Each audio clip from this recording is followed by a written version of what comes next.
What is up, guys? Today I will be reading from the mixed up files of Mrs. Basil E. Frankweiler, written by E.L. Konigsburg. Read by me, Jordan Barclay, because I want to. Alright, let's dive in. To my lawyer, Saxonburg. I can't say that I enjoyed your last visit. It was obvious that you had too much on your mind to pay any attention to what I was trying to say. Perhaps, if you had some interest in this world besides law, taxes, and your grandchildren, you could almost be a fascinating person. Almost. That last visit was the worst, boy. I won't risk another dull visit for a while, so I'm having Sheldon, my chauffeur, deliver this account to your home. I've written it to explain certain changes I want made in my last will and testament. You'll understand those changes and a lot of other things much better after reading it. I'm sending you a carbon copy. I'll keep the original in my files. I don't come in until much later, but never mind. You'll find enough to interest you until I do. You never knew that I could write this well, did you? Of course, you don't actually know yet, but you soon will. I've spent a lot of time on this file. I listened, I investigated, and I fitted all the pieces together like a jigsaw puzzle. It leaves no doubts. Well, Saxonburg, read and discover. Signed, Mrs. Basil E. Frankweiler. 1. Claudia knew that she could never pull off the old-fashioned kind of running away. That is, running away in the heat of anger with a knapsack on her back. She didn't like discomfort. Even picnics were untidy and inconvenient. All those insects and the sun melting the icing on the cupcakes. Therefore, she decided that her leaving home would not be just running from somewhere, but would be running to somewhere. To a large place, a comfortable place, an indoor place, and preferably a beautiful place. And that's why she decided upon the Metropolitan Museum of Art in New York City. She planned very carefully. She saved her allowance, and she chose her companion. She chose Jamie, the second youngest of her 3 younger brothers. He could be counted on to be quiet, and now and then he was good for a laugh. Besides, he was rich, unlike most boys his age. He had never even begun collecting baseball cards. He saved almost every penny he got. But Claudia waited to tell Jamie that she had decided upon him. She couldn't count on him to be that quiet for that long, and she calculated needing that long to save her weekly allowances. It seemed senseless to run away without money. Living in the suburbs had taught her that everything costs. She had to save enough for train fare and a few expenses before she could tell Jamie or make final plans. In the meantime, she almost forgot why she was running away, but not entirely. Claudia knew that it had to do with injustice. She was the oldest child and the only girl, and was subject to a lot of injustice. Perhaps it was because she had to both empty the dishwasher and set the table on the same night while her brothers got out of everything.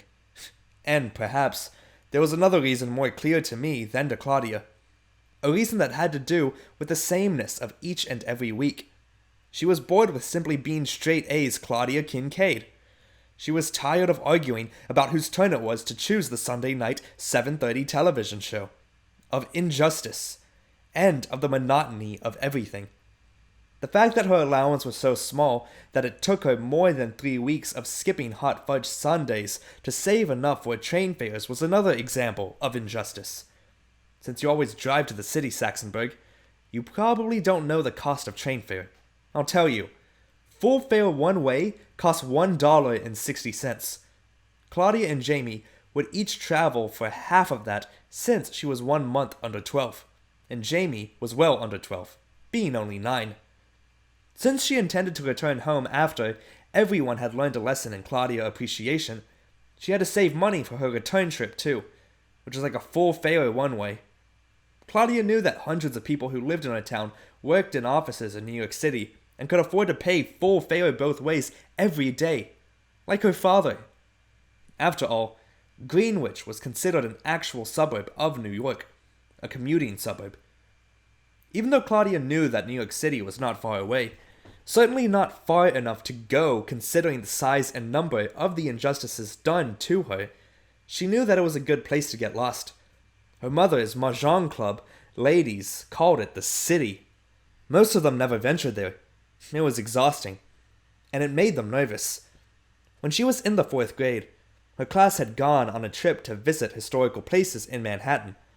Jonathan Richter's mother hadn't let him go for fear, and he'd get separated from the group in all the jostling that goes on in New York. Miss Richter, who was something of a character, had said that she was certain that he would come home lost, and she considered that air very bad for him to breathe. Claudia loved the city because it was elegant, it was important, and busy. The best place in the world to hide.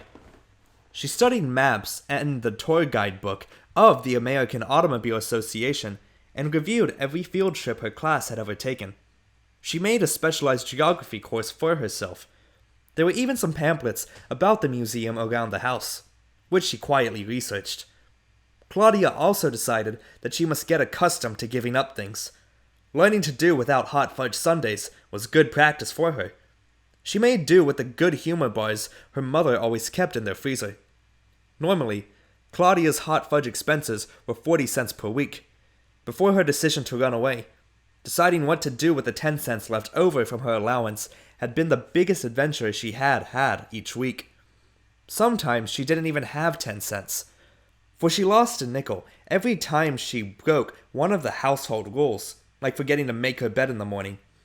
She was certain that her allowance was the smallest in her class, and most of the other 6th graders never lost part of their pay since they had full-time maids to do the chores instead of a cleaning lady only twice a week. Once after she had started saving, the drugstore had a special. Hot fudge, 27 cents. The sign in the window said. She bought one. It would postpone her running away only 27 cents worth.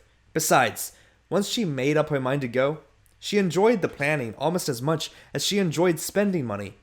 Planning long and well was one of her special talents. Jamie, the chosen brother, didn't even care for hot fudge sundaes, although he could have bought one at least every other week. A year and a half before, Jamie had made a big purchase. He had spent his birthday money and part of his Christmas money on a transistor radio, made in Japan, purchased from Woolsworth. Occasionally, he bought a battery for it. They would probably need the radio. That made another good reason for choosing Jamie. On Saturdays, Claudia emptied the wastebaskets, a task she despised. There were so many of them. Everyone in her family had his own bedroom and wastebasket, except her mother and father, who shared both with each other. Almost every Saturday, Steve emptied his pencil sharpener into his. She knew he made his basket messy on purpose. One Saturday, as she was carrying the basket from her parents' room, she jiggled it a little so that the contents would sift down and not spill out as she walked. The basket was always so full, since there were 2 of them using it. She managed to shift a shallow layer of Kleenex, which her mother had used for blotting lipstick, and thus exposed the corner of a red ticket. Using the tips of her forefinger and thumb like a pair of forceps, she pulled at it and discovered a 10-ride pass for the New York, New Haven, and Hartford Railroad. Used train passes normally do not appear in suburban wastebaskets. They appear in the pockets of train conductors. 9 rides on a pass are marked off in little squares along the bottom edge, and they are punched one at a time as they are used. For the 10th ride, the conductor collects the pass.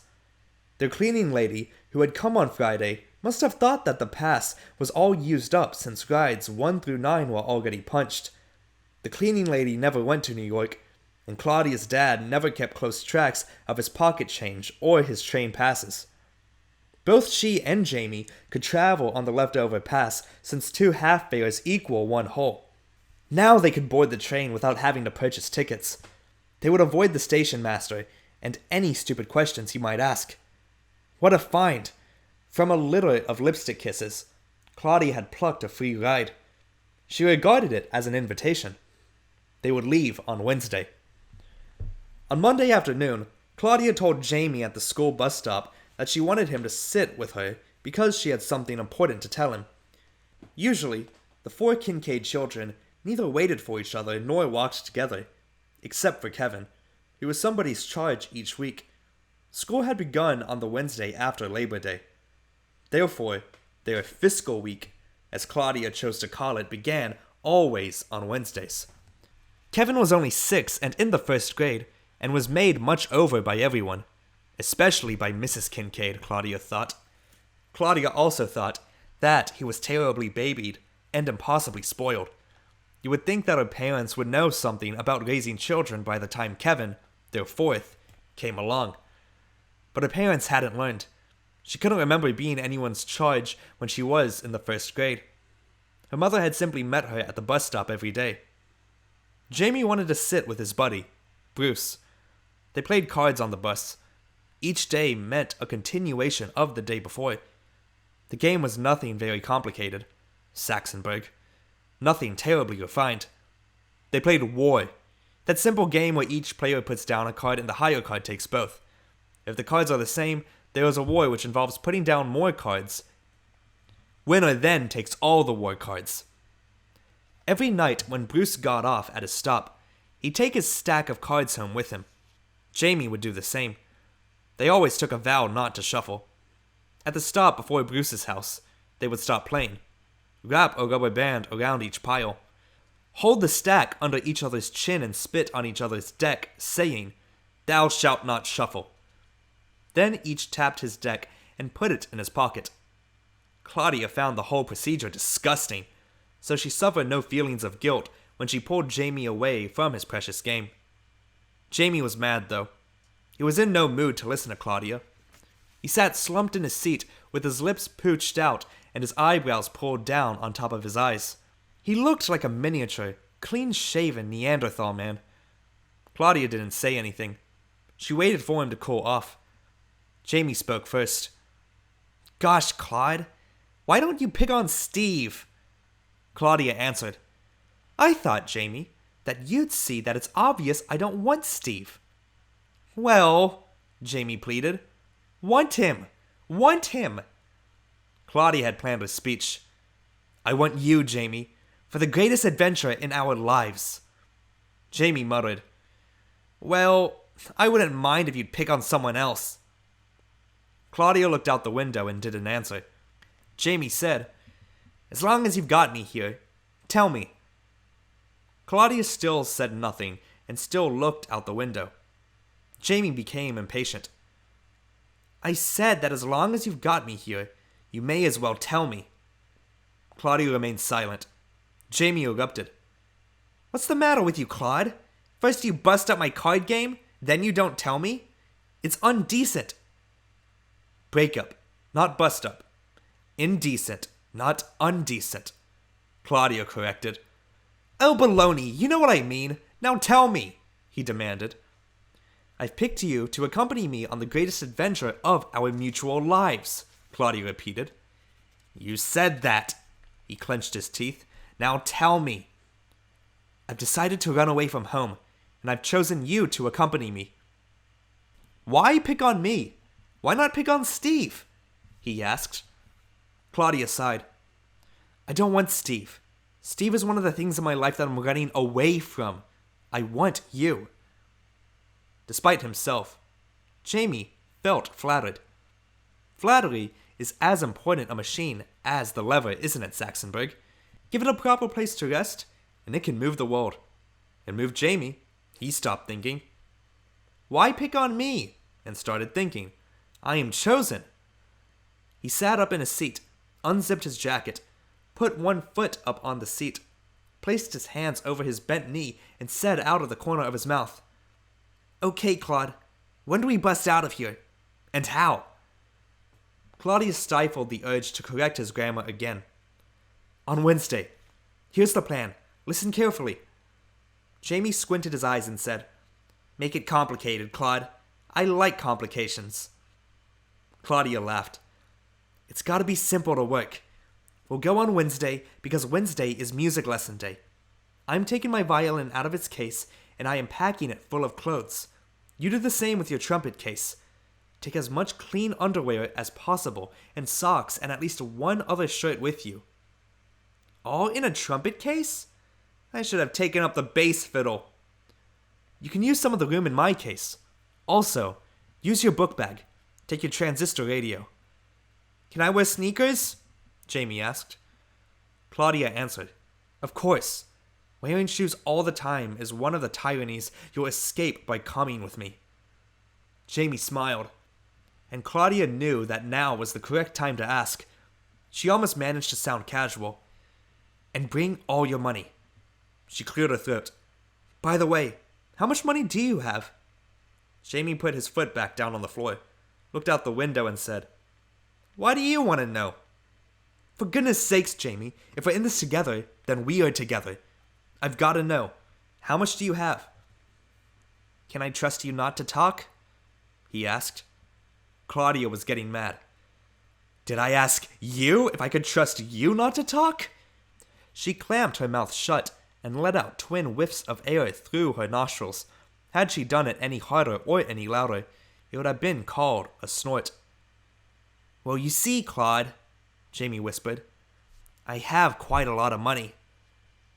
Claudia thought that old Jamie would end up being a business tycoon someday, or at least a tax attorney like their grandfather. She said nothing to Jamie. Jamie continued, Claude, don't tell Mom or Dad, but I gamble. I play those card games with Bruce for money. Every Friday we count our cards, and he pays me. 2 cents for every card I have more than he has, and 5 cents for every ace. And I always have more cards than he has, and at least one more ace. Claudia lost all patience. Tell me how much you have. $4? 5? How much? Jamie nuzzled himself further into the corner of the bus seat and sang, $24.43. Claudia gasped, and Jamie, enjoying her reaction, added, Hang around until Friday and I'll make it 25 even. How can you do that? Your allowance is only 25 cents. $24.43 plus 25 cents makes only $24.68. Details never escaped Claudia. I'll win the rest from Bruce. Come on now, James. How can you know on Mondays that you'll win on Friday? I just know that I will, he answered. How do you know? I'll never tell. He looked straight at Claudia to see her reaction. She looked puzzled. He smiled. And so did she.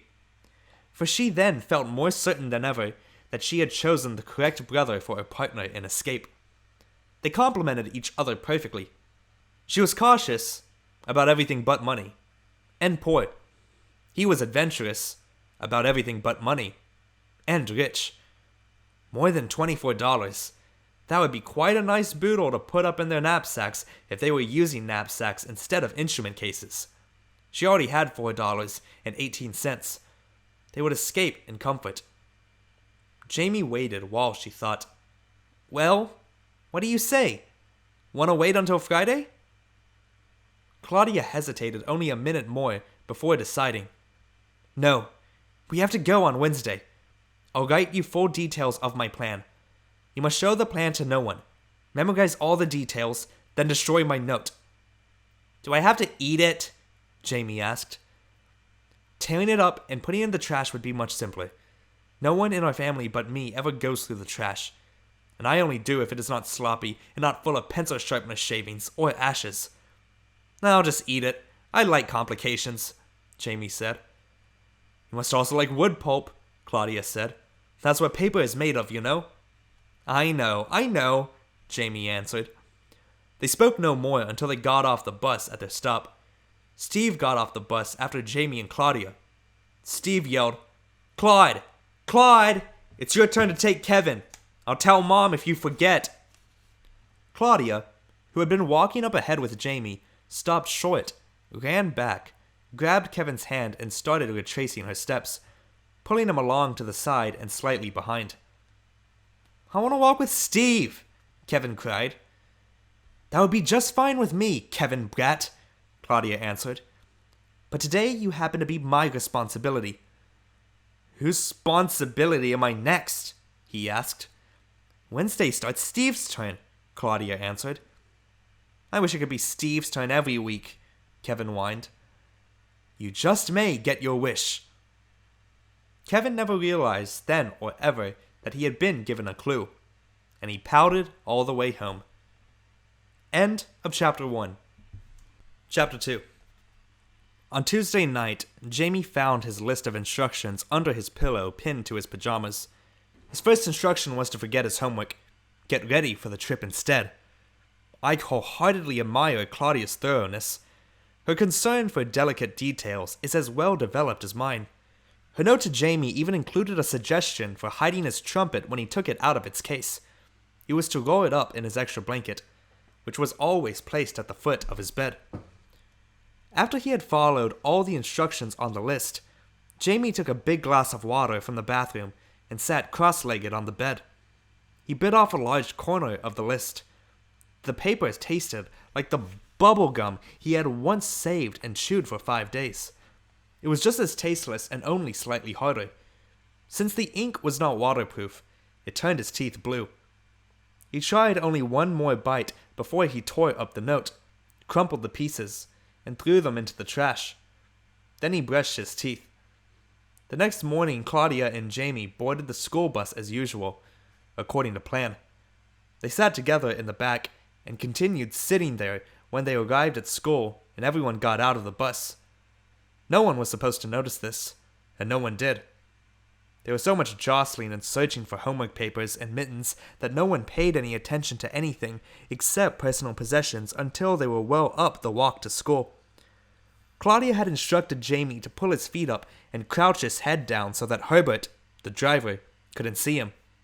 He did, and she did the same. If they were spotted, the plan was to go to school and fake out their schedules as best they could, having neither books in their bags nor musical instruments in their cases. They lay over their book rags and over the trumpet and violin cases.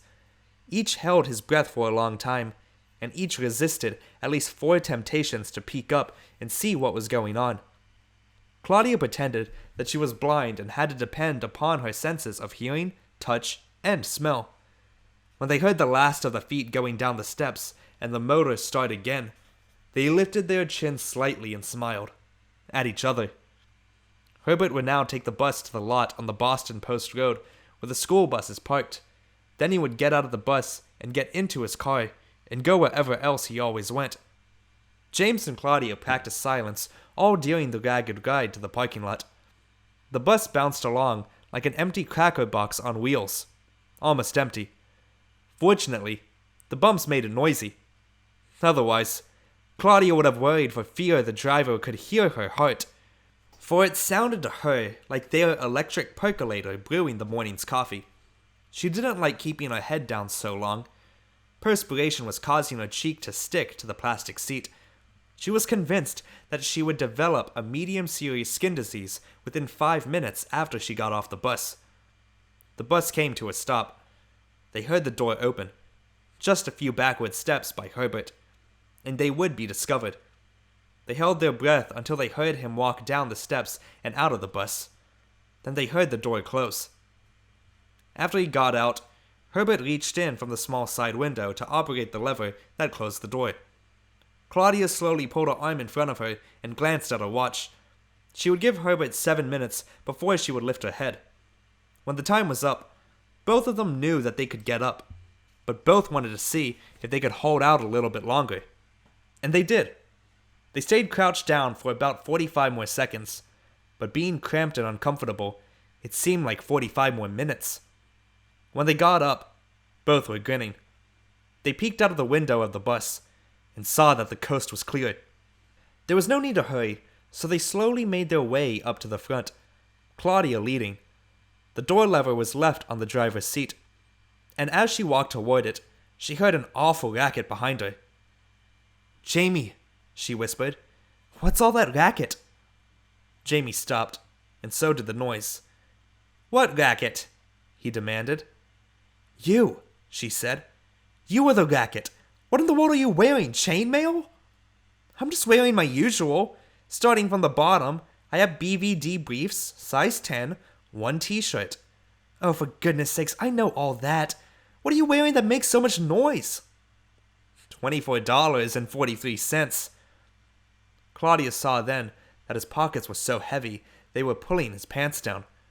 There was a gap of 1.5 inches between the bottom hem of his shirt and the top of his pants. A line of winter white skin was punctuated by his navel. How come all your money isn't change? It rattles. Bruce pays off in penny and nickels. What did you expect to pay me in? Traveler's checks? Okay, Claudia said. What's that hanging from your belt? My compass. Got it for my birthday last year. Why did you bother bringing that? You're carrying enough weight around already. You need a compass to find your way in the woods. Out of the woods, too. Everyone uses a compass for that. What woods? Claudia asked. The woods we'll be hiding out in, Jamie answered. Hiding out in? What kind of language is that? English language. That's what kind. Whoever told you that we were going to hide out in the woods? Claudia demanded. There, you said it. You said it, Jamie shrieked. Said what? I never said we were going to hide out in the woods. Now Claudia was yelling too. No, you said hide out in. I did not. Jamie exploded. You did too. You said, whoever told you that we're going to hide out in the woods? You said that. Okay, Claudia replied. She was trying hard to remain calm, for she knew that a group leader must never lose control of herself, even if the group she leads consists of only herself and one brother brat. Okay, she repeated. I may have said hide out in, but I didn't say the woods. Yes, sir, you said, whoever told you that... Claudia didn't give him a chance to finish. I know. Now, let's begin by saying that we are going to hide out in the Metropolitan Museum of Art in New York City. Jamie said, See? You said it again. I did not. I said the Metropolitan Museum of Art. You said hide out in again. Alright, let's forget the English language lessons. We are going to the Metropolitan Museum of Art in Manhattan. For the first time, the meaning instead of the grammar of what Claudia had said penetrated. The Metropolitan Museum of Art? Baloney, he exclaimed. What kind of crazy idea is that? Claudia now felt that she had control of herself and Jamie in the situation. For the past few minutes they had forgotten that they were stowaways on a school bus and had behaved as they did at home. She said, Let's get off this bus and on the train, and I'll tell you about it. Once again, James Kincaid felt cheated. The train? Can we even hitchhike to New York? Hitchhike? And take a chance with getting kidnapped or robbed? Or we could even get mugged, Claudia replied. Robbed? Why are you worried about that? It's mostly my money, Jamie told her. We're in this together. It's mostly your money we're using, but it's all my idea we're using. We'll take the train. Of all the sissy ways to run away, and of all the sissy places to run away to, Jamie mumbled. He didn't mumble quite softly enough. Claudia turned on him. Run away to? How can you run away and to? What kind of language is that? Claudia asked. The American language, Jamie answered. American James Kincadian language. And they both left the bus, forgetting caution and remembering only their quarrel. They were not discovered. On the way to the train station, Claudia mailed 2 letters. What are those? Jamie asked. One was a note to Mom and Dad to tell them that we are leaving home and not to call the FBI. They'll get it tomorrow or the day after. And the other? The other was 2 soap boxes from Cornflakes. They send you 25 cents if you mail them 2 box tops with stars on the tops. For milk money, it said. You should have sent that in before. We could use 25 cents more. We just finished eating the 2nd box of cornflakes this morning, Claudia informed him. They arrived at the Greenwich station in time to catch the 10:24 local. The train was not filled with either commuters or lady shoppers, so Claudia walked up the aisles of one car and then another until she found a pair of chairs that dissatisfied her the least with regard to the amount of dust and lint on the blue velvet mohair covers. Jamie spent 7 of the 28.5 railroad miles trying to convince his sister that they should try hiding in Central Park. Claudia appointed him treasurer. He would not only hold all the money, he would also keep track of it and pass judgment on all expenditures. Then Jamie began to feel that the Metropolitan offered several advantages and would provide adventure enough. And in the course of those miles, Claudia stopped regretting bringing Jamie along. In fact, when they emerged from the train at Grand Central into the underworld of cement and steel that leads to the terminal, Claudia felt that having Jamie there was important. Ah, how well I know those feelings of hot and hollow that come from that dimly lit concrete ramp. And his money and radio were not the only reasons. Manhattan called for the courage of at least 2 Kincaids. End of Chapter 2. Chapter 3. As soon as they reached the sidewalk, Jamie made his first decision as treasurer.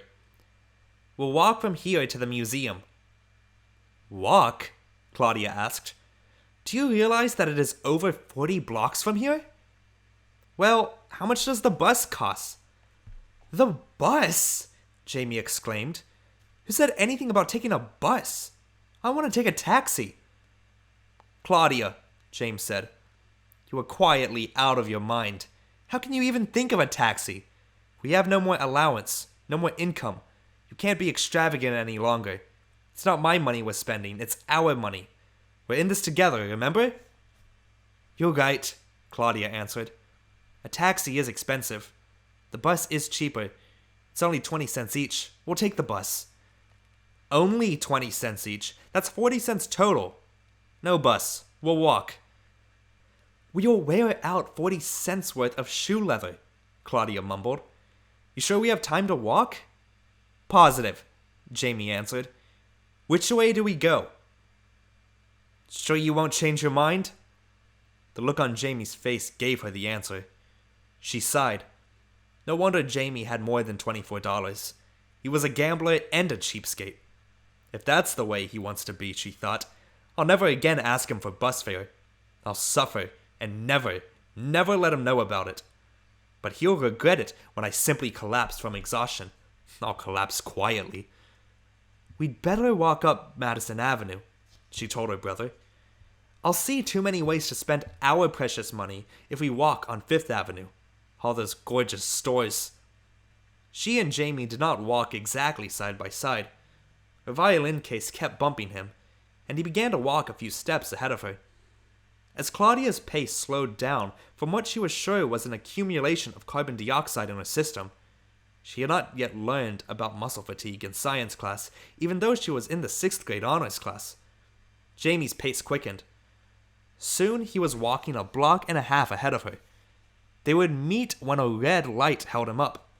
At one of these mutual stops, Claudia instructed Jamie to wait for her in the corner of Madison Avenue and 80th Street, for there they would turn left to 5th Avenue. She found Jamie standing on that corner, probably one of the most civilized street corners in the whole world, consulting a compass and announcing that when they turned left, they would be heading due northwest. Claudia was tired and cold at the tips. Her fingers, her toes, her nose were all cold while the rest of her was perspiring under the weight of her winter clothes. She never liked feeling either very hot or very cold, and she hated feeling both at the same time. "Head due northwest, she mimicked. "Can't you simply say turn right or turn left as everyone else does? Who do you think you are, Daniel Boone? I'll bet no one used a compass in Manhattan since Henry Hudson." Jamie didn't answer. He briskly rounded the corner of 80th Street and made his hand into a sun visor as he peered down the street. Claudia needed an argument. Her internal heat, the heat of anger, was cooking that accumulated carbon dioxide. It would soon explode out of her if she didn't give it some vent. "Don't you realize that we must try to be inconspicuous?" she demanded of her brother. "What's inconspicuous?" "Unnoticeable." Jamie looked all around. "I think you're brilliant, Claude. New York is a great place to hide out. No one notices no one." "Anyone," Claudia corrected. She looked at Jamie and found him smiling. She softened. She had to agree with her brother. She was brilliant. New York was a great place, and being called brilliant had cooled her down. The bubbles dissolved. By the time they reached the museum, she no longer needed an argument. As they entered the main door on Fifth Avenue, the guard clicked off 2 numbers on his people counter. Guards always count the people going into the museum, but they don't count them going out. My chauffeur, Sheldon, has a friend named Morris who is a guard at the Metropolitan. I've kept Sheldon busy getting information from Morris. It's not hard to do since Morris loves to talk about his work.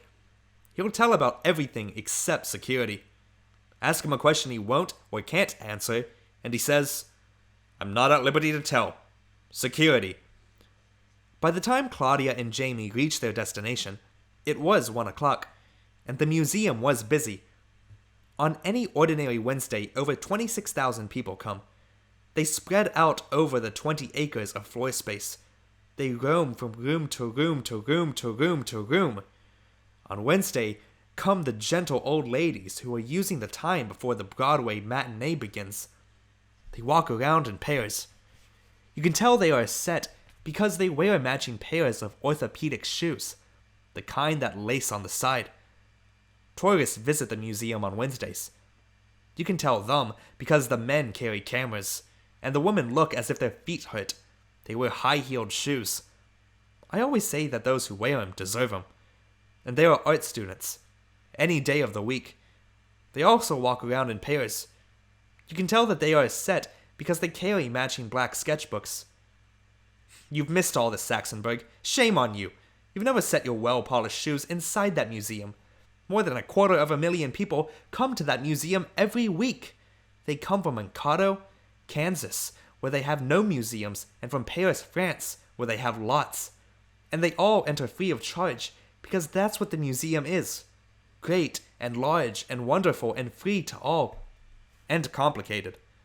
Complicated enough, even for Jamie Kincaid.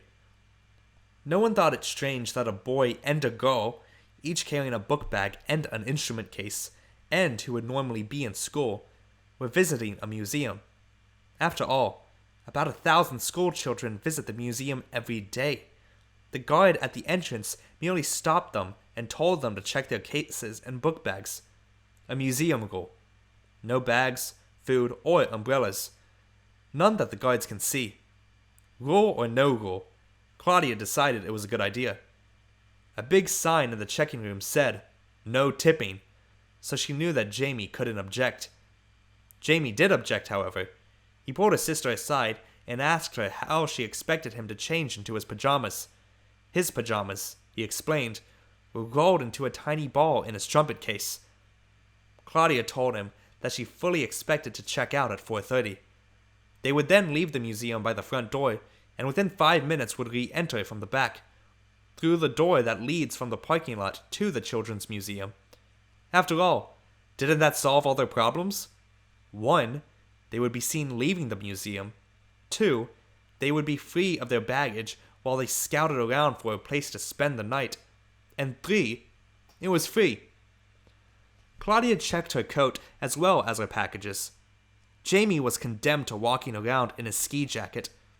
When the jacket was on and zippered, it covered up that exposed strip of skin. Besides, the oilin plush lining did a great deal to muffle his $24 rattle. Claudia would never have permitted herself to become so overheated, but Jamie liked perspiration, a little bit of dirt, and complications. Right now, however, he wanted lunch. Claudia wished to eat in the restaurant on the main floor, but Jamie wished to eat in the snack bar downstairs. He thought it would be less glamorous, but cheaper, and as a Chancellor of the Exchequer, as the holder of the veto power, and as tightwad of the year, he got his wish. Claudia didn't really mind too much when she saw the snack bar. It was plain, but clean. Jamie was dismayed at the prices. They had $28.61 when they went into the cafeteria, and now only $27.11 when they came out still feeling hungry. "Claudia," he demanded, "did you know food would cost so much? Now, aren't you glad that we didn't take a bus? Claudia was no such thing. She was not glad that they hadn't taken a bus. She was merely furious that her parents, and Jamie's too, had been so stingy that she had been away from home for less than one whole day and was already worried about survival money. She chose not to answer Jamie. Jamie didn't notice. He was completely wrapped up in problems of finance. "Do you think I could get one of the guards to play me a game of war?" he asked. "That's ridiculous," Claudia said.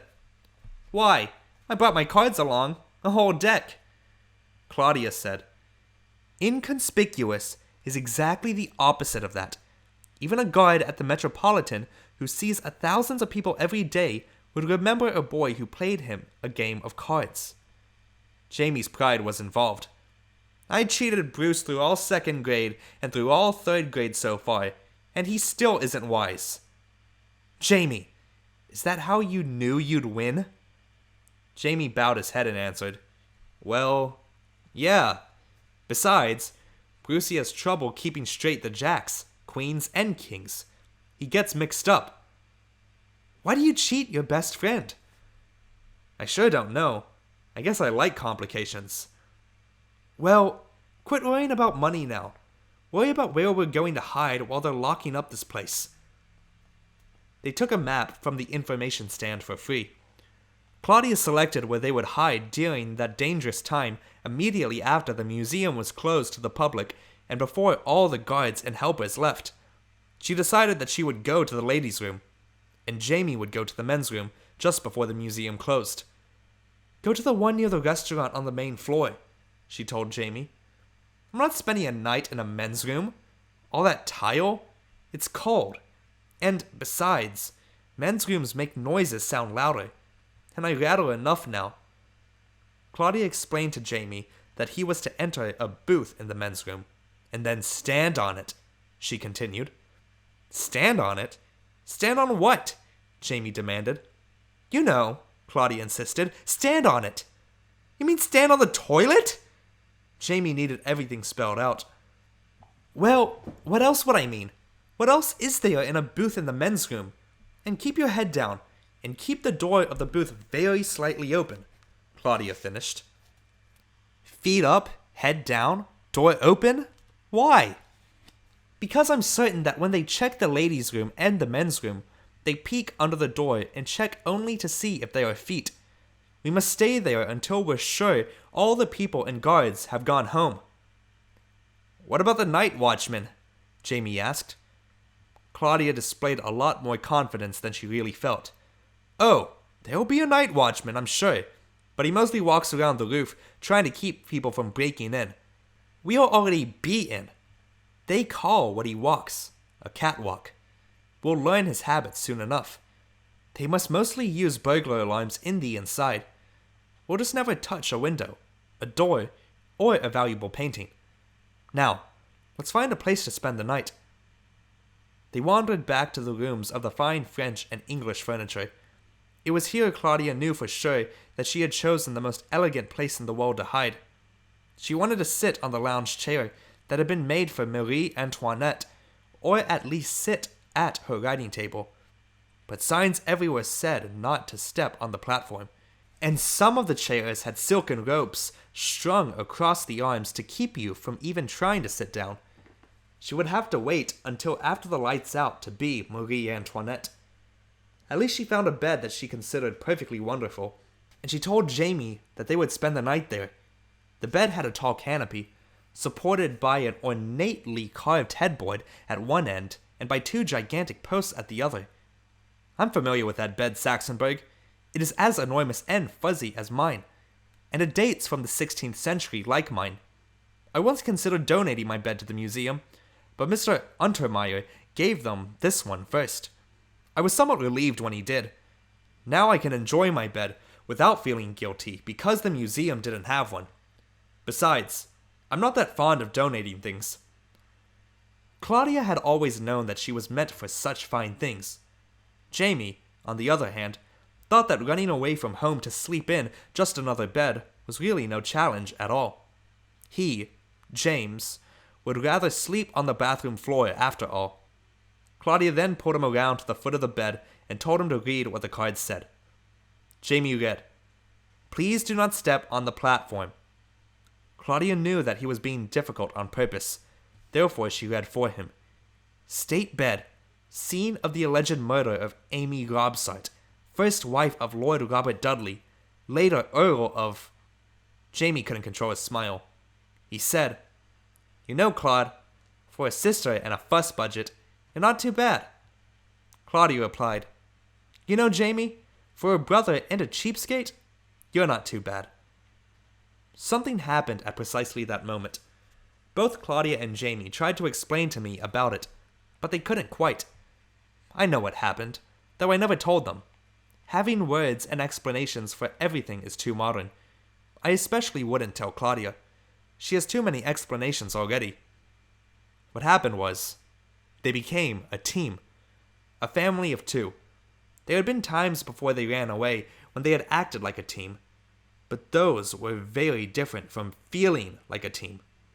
Becoming a team didn't mean the end of their arguments, but it did mean that the arguments became part of the adventure, became discussions, not threats.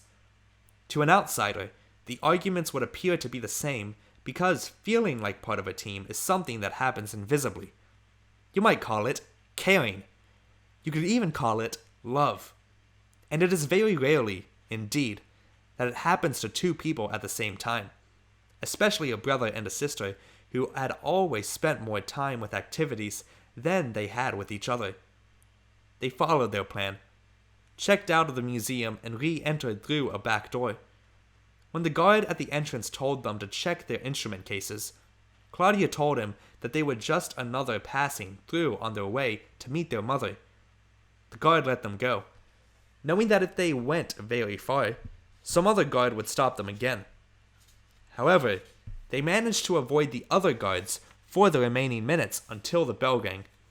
The bell meant that the museum was closing in 5 minutes. They then entered the booths of the restrooms. They waited in the booths until 5:30, when they felt certain that everyone had gone. Then they came out and met. 5:30 in winter is dark, but nowhere seems as dark as the Metropolitan Museum of Art. The ceilings are so high that they fill up with a lot of darkness. It seemed to Jamie and Claudia that they walked through miles of corridors. Fortunately, the corridors are wide, and they were spared bumping into things. At last they came to the hall of the English Renaissance. Jamie quickly threw himself upon the bed, forgetting that it was about only 6 o'clock, and thinking that he would be so exhausted that he would immediately fall asleep. He didn't. He was hungry. That was one reason he didn't fall asleep immediately. He was uncomfortable too. So he got up from bed, changed into his pajamas, and got back into bed. He felt a little better. Claudia had already changed into her pajamas. She too was hungry, and she too was uncomfortable. How could so elegant and romantic a bed smell so musty? She would have liked to wash everything in a good, strong, sweet-smelling detergent. As Jamie got into bed, he still felt uneasy, and it wasn't because he was worried about being caught. Claudia had planned everything so well that he didn't concern himself about that. The strange way he felt had little to do with the strange place in which they were sleeping. Claudia felt it too. Jamie lay there thinking. Finally, realization came. "You know, Claude," he whispered, "I didn't brush my teeth." Claudia answered, "Well, Jamie, you can't always brush after every meal." They both laughed very quietly. "Tomorrow," Claudia reassured him, "will be even better organized." It was much earlier than her bedtime at home, but still Claudia felt tired. She thought she might have an iron deficiency anemia, tired blood. Perhaps the pressures of everyday stress and strain had gotten her down. Maybe she was lightheaded from hunger. Her brain cells were being robbed of vitally needed oxygen for food growth. And yawn. She shouldn't have worried. It had been an unusually busy day. A busy and unusual day. So she lay there in the great quiet of the museum next to the warm quiet of her brother and allowed the soft stillness to settle around them. a comforter of quiet. The silence seeped from their heads to their souls and into their souls. They stretched out and relaxed. Instead of oxygen and stress, Claudia thought now of hushed and quiet words. Glide, fur, banana, peace. Even the footsteps of the night watchman added only an accented quarter note to the silence that had become a hum, a lullaby. They lay perfectly still even long after he passed. Then they whispered good night to each other and fell asleep. They were quiet sleepers and hidden by the heaviness of the dark. They were easily not discovered. Of course, Saxonburg, the draperies of that bed helped too. End of Chapter 3. Chapter 4. Claudia and Jamie awoke very early the next morning. It was still dark. Their stomachs felt like tubes of toothpaste that had been all squeezed out. Giant, economy-sized tubes. They had to be out of bed and out of sight before the museum staff came on duty. Neither was accustomed to getting up so early, to feeling so unwashed, or feeling so hungry. They dressed in silence. Each felt that peculiar chill that comes from getting up in the early morning. The chill that must come from one's own bloodstream, for it comes in summer as well as winter, from some inside part of you that knows it is early morning. Claudia always dreaded that brief moment when her pajamas were shed and her underwear was not yet on.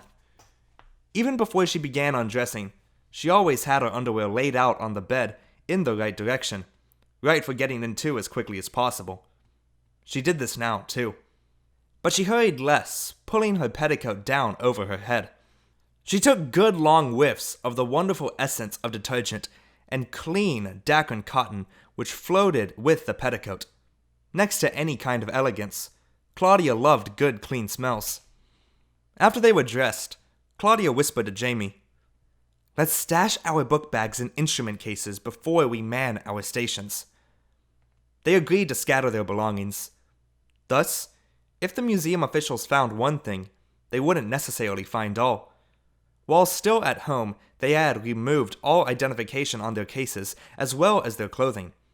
Any child who has watched only 1 month's worth of television knows to do that much. Claudia hid her violin case in a sarcophagus that had no lid. It was well above eye level, and Jamie helped hoist her up so that she could reach it. It was a beautifully carved Roman marble sarcophagus. She hid her book bag behind a tapestry screen in the rooms of French furniture. Jamie wanted to hide this thing in a mummy case, but Claudia said that would be unnecessarily complicated. The Egyptian wing of the Metropolitan was too far away from their bedroom. For the number of risks involved, it might as well be in Egypt, so the trumpet case was hidden inside a huge urn, and Jamie's book bag was neatly tucked behind a drape that was behind a statue from the Middle Ages. Unfortunately, the museum people had fastened all the drawers of their furniture so that they couldn't be opened. They had never given a thought to the convenience of Jamie Kincaid. Manning their stations meant climbing back into the booths and waiting during the perilous time when the museum was open to the staff, but not to visitors. They washed up, combed their hair, and even brushed their teeth. Then began those long moments. That first morning they weren't quite sure when the staff would arrive, so they hid good and early.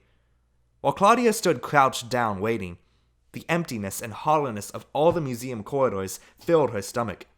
She was starved. She spent her time trying not to remember delicious things to eat. Jamie made one slight error that morning. It was almost enough to be caught. When he heard the sound of running water, he assumed that some male visitor was using the men's room to wash up. He checked his watch and saw that it was 10:05. He knew that the museum officially opened at 10 o'clock, so he stepped down to walk out of his booth. It was not, however, a museum visitor who had turned on the water tap. It was a janitor filling his bucket. He was leaning down in the act of wringing out his mop when he saw Jamie's legs appear from nowhere, and then saw Jamie emerge. "Where did you come from?" he asked. Jamie smiled and nodded, delighted with his brush with danger. He could hardly wait to tell Claudia. Claudia chose not to be amused on so empty a stomach. The museum restaurant wouldn't open until 11:30, and the snack bar wouldn't open until after that. So they left the museum to get breakfast. They went to the automat and used up $1 worth of Bruce's nickels. Jamie allotted 10 nickels to Claudia and kept 10 for himself. Jamie bought a cheese sandwich and coffee. After eating these, he still felt hungry and told Claudia she could have 25 cents more for pie if she wished. Claudia, who had eaten cereal and drunk pineapple juice, scolded him about the need to eat properly. Breakfast food for breakfast, and lunch food for lunch. Jamie countered with complaints about Claudia's narrow-mindedness. They were better organized that second day. Knowing that they could not afford more than 2 meals a day, they stopped at a grocery and brought small packages of peanut butter crackers for the night. They hid them in various pockets in their clothing. They decided to join a school group for lunch at the snack bar. There was certainly enough to choose from. That way their faces would always be just part of the crowd. Upon their return to the museum, Claudia informed Jamie that they should take advantage of the wonderful opportunity they had to learn and to study. No other children in all the world since the world began had had such an opportunity. So she set forth for herself and for her brother the task of learning everything about the museum, one thing at a time. Claudia probably didn't realize that the museum has over 365,000 works of art. Even if she had, she could not have been convinced that learning everything about everything was not possible. Her ambitions were as enormous and as multi-directional as the museum itself. Every day they would pick a different gallery about which they would learn everything. He could pick first. She would pick second. He third, and so on. Just like the television schedule at home, Jamie considered learning something every day outrageous. It was not only outrageous, it was unnecessary. Claudia simply did not know how to escape. He thought he would put a quick end to this part of their runaway career.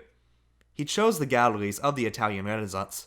He didn't even know what the Renaissance was, except that it sounded important and there seemed to be an awful lot of it. He figured that Claudia would soon give up in despair. When she gave Jamie first pick, Claudia had been certain that he would choose arms and armor. She herself found these interesting. There was probably 2 days' worth of learning there. Perhaps she might even choose the same on the second day. And here we got a little picture of the map. I see the main floor and the second floor. Claudia was surprised at Jamie's choice, but she thought she knew why he chose the Italian Renaissance.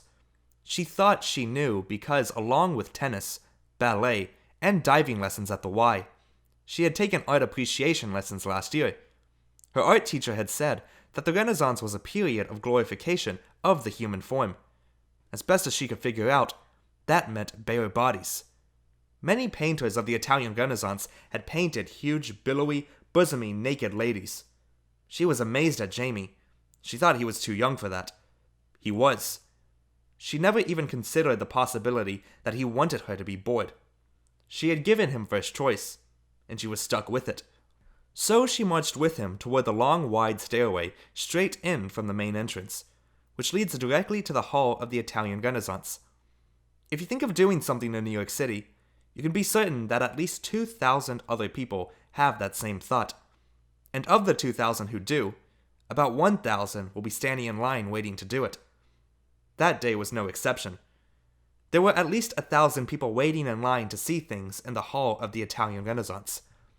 Claudia and Jamie did not think that there was anything unusual about the size of the crowd. This was New York. Crowded was part of the definition of New York. To many art experts, Saxonburg, crowded is a part of the definition of the Italian Renaissance, too. It was a time much like this. Artistic activity was everywhere. Keeping track of the artists of the 15th and 16th centuries in Italy is as difficult as keeping track of the tax laws in the 1950s and 60s in the United States, and almost as complicated. As they reached the top of the stairs, a guard said, "Line forms to the right. Single file, please."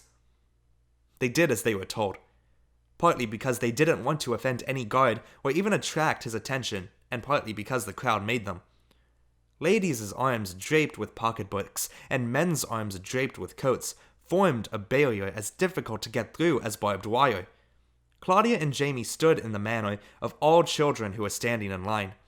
They stood leaning back with their necks stretched and their heads tilted away, way back, making a vain effort to see over the shoulders of the tall adult who always appears in front of them. Jamie could see nothing but the coat of the man in front of him. Claudia could see nothing but a piece of Jamie's head, plus the coat of the man in front of Jamie. They realized that they were approaching something out of the ordinary when they saw a newspaper cameraman walking along the edge of the crowd. The newsman carried a large, black flash camera which had Times stenciled in white on its case. Jamie tried to slow down to the pace of the photographer. He didn't know what he was having his picture taken for, but he liked getting his picture taken, especially for a newspaper. Once, when his class had visited the fire department, his picture had been in the paper at home. He had bought 7 copies of the paper and used that page for book covers. When the book covers began to tear, he covered the covers with saran wrap. They were still in his bookcase at home. Claudia sensed danger. At least she remembered that they had run away from home, and she didn't want any New York paper advertising her whereabouts. Or Jamie's either, especially if her parents happened to be looking for her. Someone in Greenwich was bound to read the New York Times and tell her folks. It would be more than a clue. It would be like booking anyone looking for them on a chartered bus ride straight to the hideaway. Wouldn't her brother ever learn inconspicuous? She shoved him. He almost fell into the man in the coat.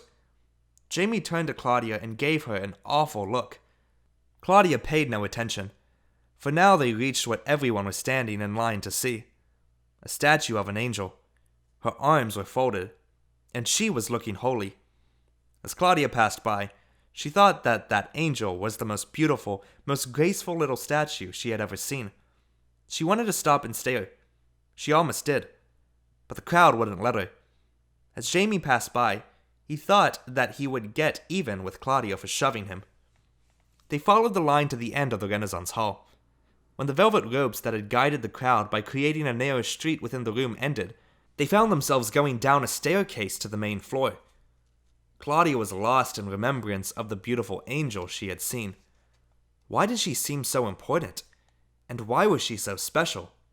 Of course, she was beautiful, graceful, polished, but so many other things at the museum. Her sarcophagus, for example, the one in which her violin case was hidden. And why was there all that commotion about her? The man had come to take pictures. There would be something about it in tomorrow's paper. They could find out from the newspapers. She spoke to Jamie. "We'll have to buy a New York Times tomorrow to see the picture." Jamie was still mad about that shove. Why would he want to buy that paper? He wouldn't be in the picture.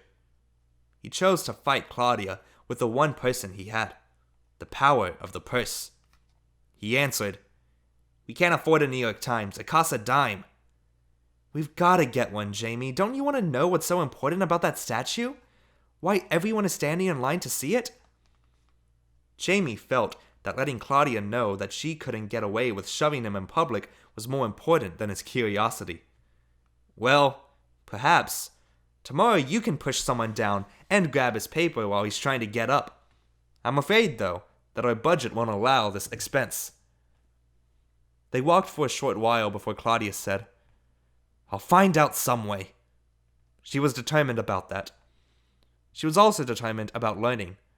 They wouldn't skip a lesson so easily.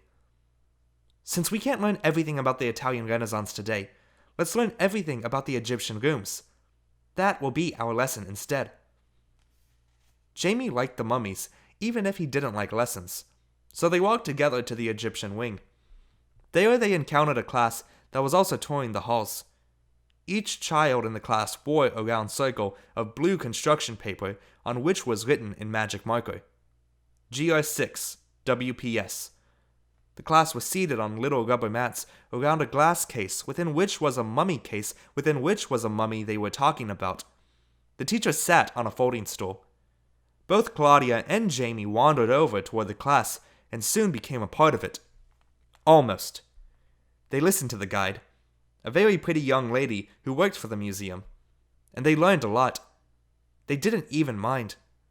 They were surprised that they would actually learn something when they weren't in class. The guide told them how mummies were prepared, and how Egypt's dry climate helped preserve them. She told them about digging for tombs, and she told them about the beautiful princess Sithat Hoyunet, whose jewelry they would see in another room. Before they left this room, however, she wanted to know if there were any questions. Since I'm sure this group was typical of all the school groups that I've observed at the museum, I can tell you what they were doing. At least 12 members of GR6 WPS were busy poking at each other. 12 were wondering when they would eat. 4 were worried about how long it would be before they could get a drink of water. Only Jamie had a question. How much did it cost to become a mummy? The pretty guide thought he was part of the class. The teacher thought that he was planted in the audience to pep up the discussion. The class knew that he was an imposter. When they bothered to notice Claudia, they knew that she was one also. But the class had the good manners that come along with not caring. They would leave the imposters alone. The question, however, would have caused at least 10 of them to stop poking at each other, 6 to forget about eating, and 3 others to find the need for drinks suddenly less urgent.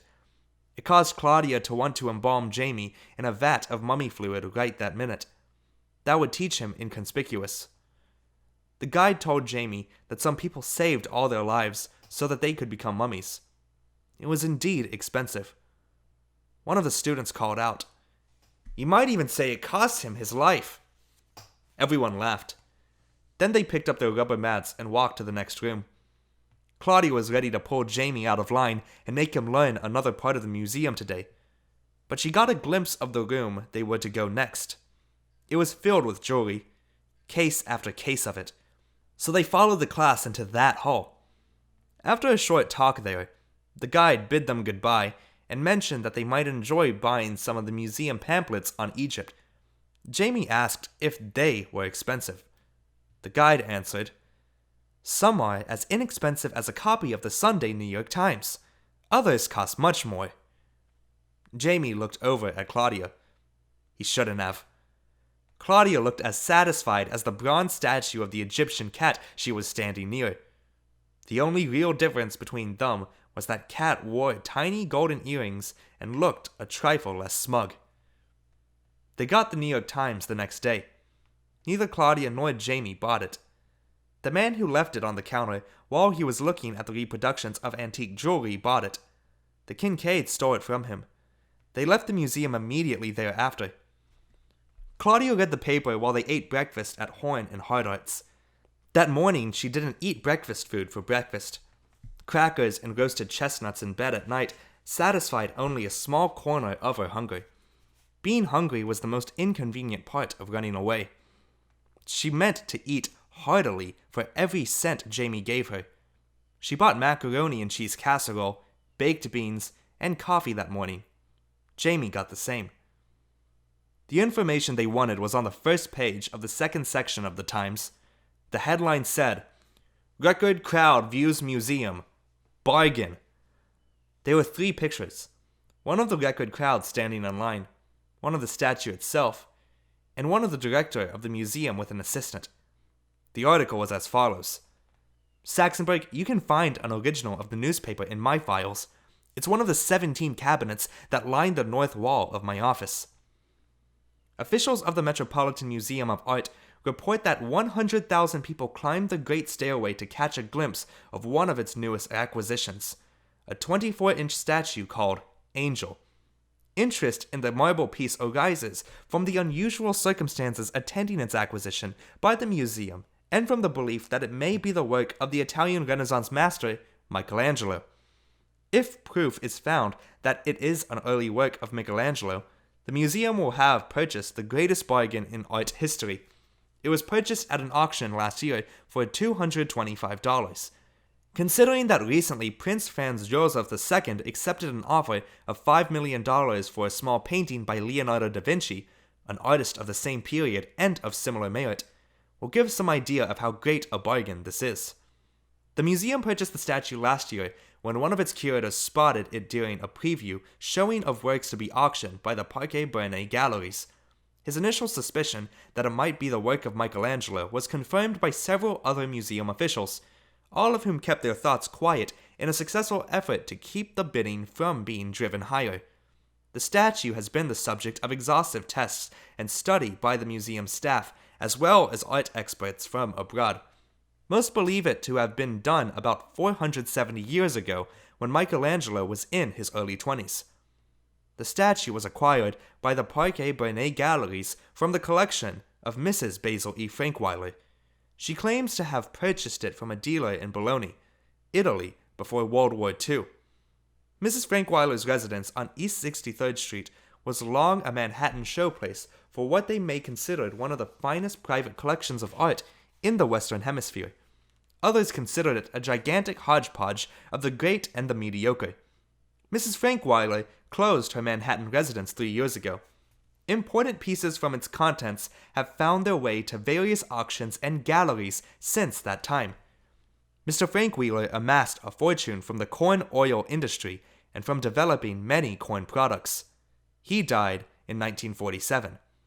Mrs. Frankweiler now lives on her country estate in Farmington, Connecticut.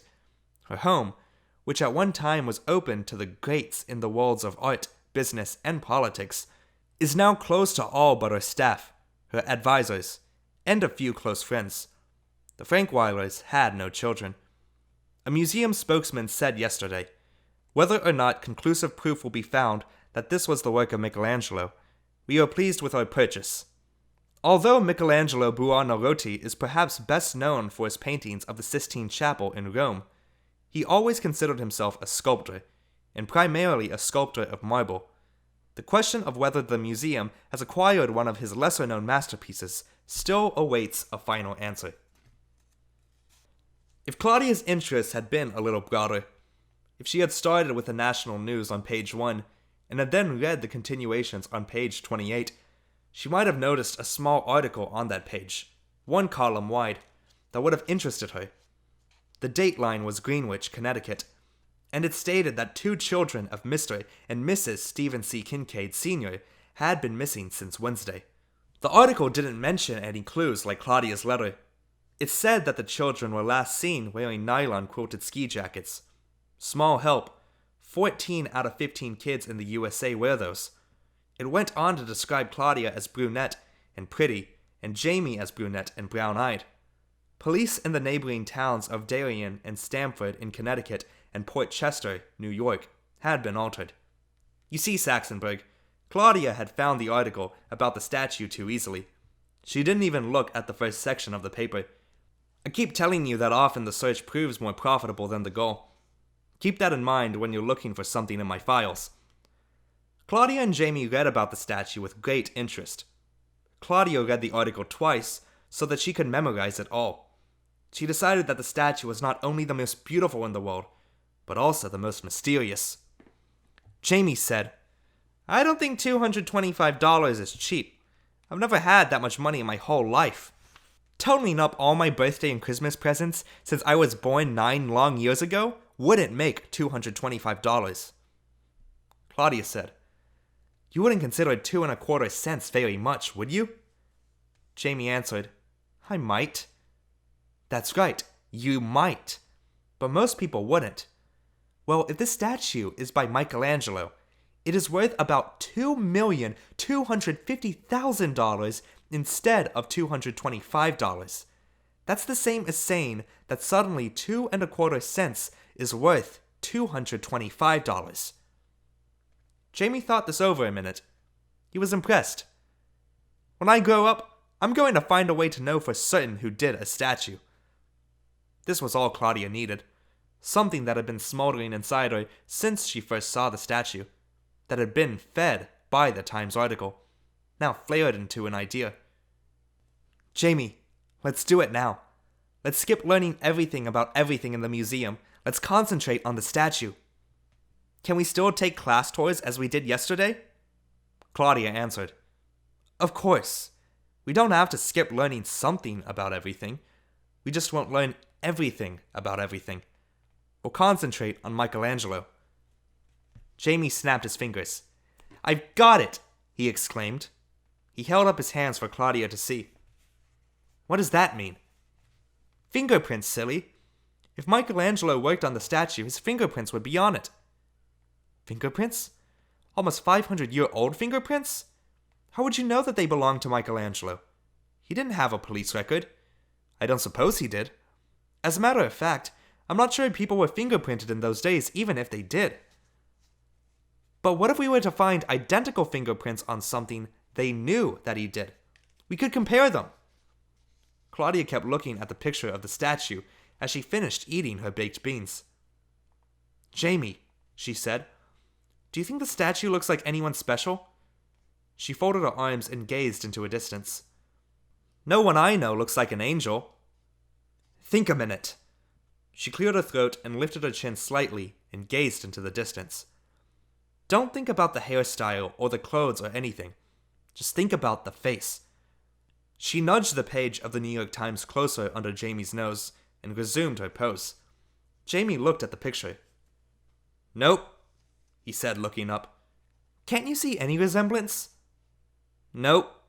He looked at the picture again. "Who do you think it looks like?" "Oh, I don't know," she stammered. Jamie noticed Claudia blushing. "What's the matter? You getting a fever?" "Don't be silly. I just feel like the statue looks like someone in our family." "You sure you don't have a fever? You're talking out of your head." Claudia unfolded her arms and lowered her distant gaze. "I wonder who posed for it," she said half aloud. "Probably some fat old lady. Then the chisel slipped, so he made a skinny angel instead." "Jamie, you have as much romance in you as the wolf in Little Red Riding Hood." "Romance? Baloney! But I do like the mystery part." "So do I," Claudia answered. "But I like more than that about Angel." "We going to look for fingerprints then?" Claudia reconsidered. "Well, we might look for fingerprints. That's one way, for a start." She looked at Jamie and sniffed. "But I'm sure it won't work.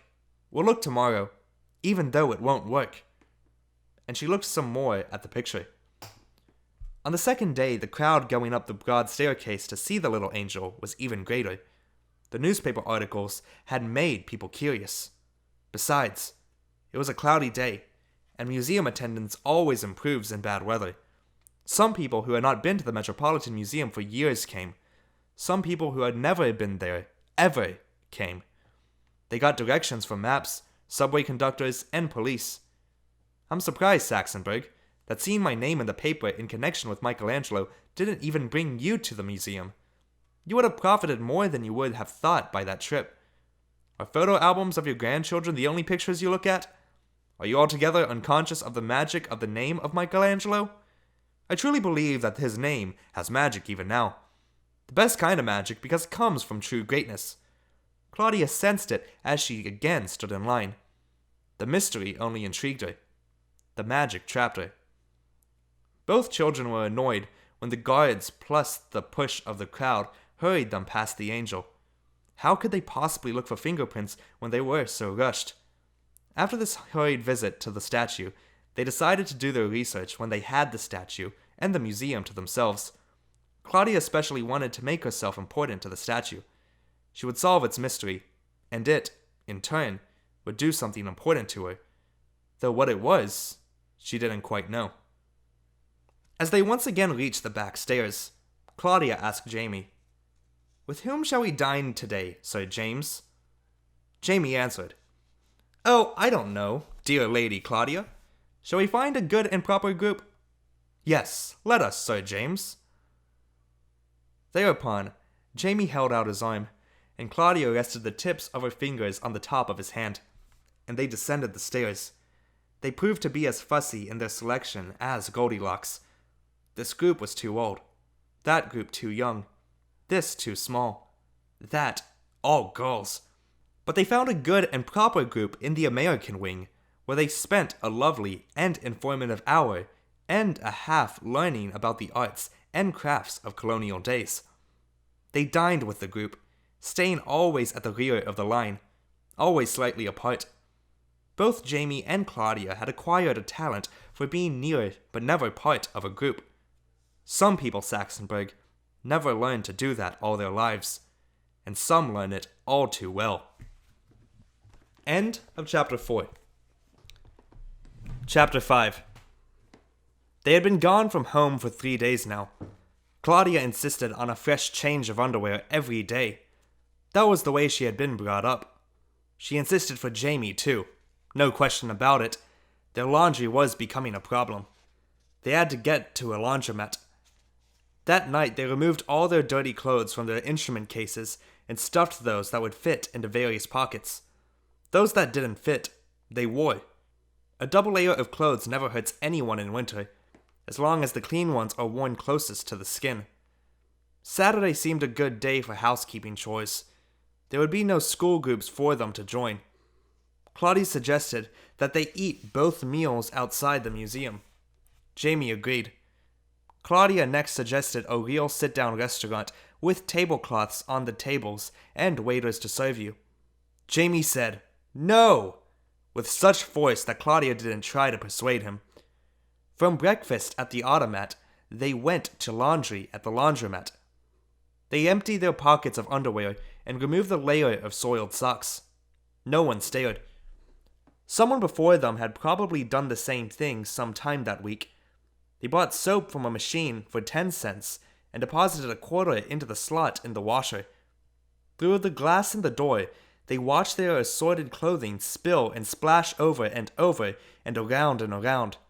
Drying cost 10 cents for 10 minutes, but it took 20 cents worth of minutes to dry everything.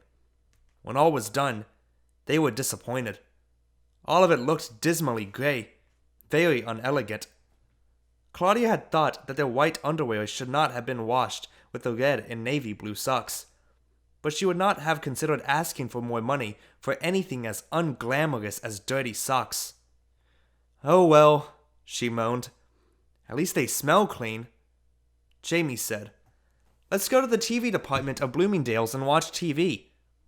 "Not today.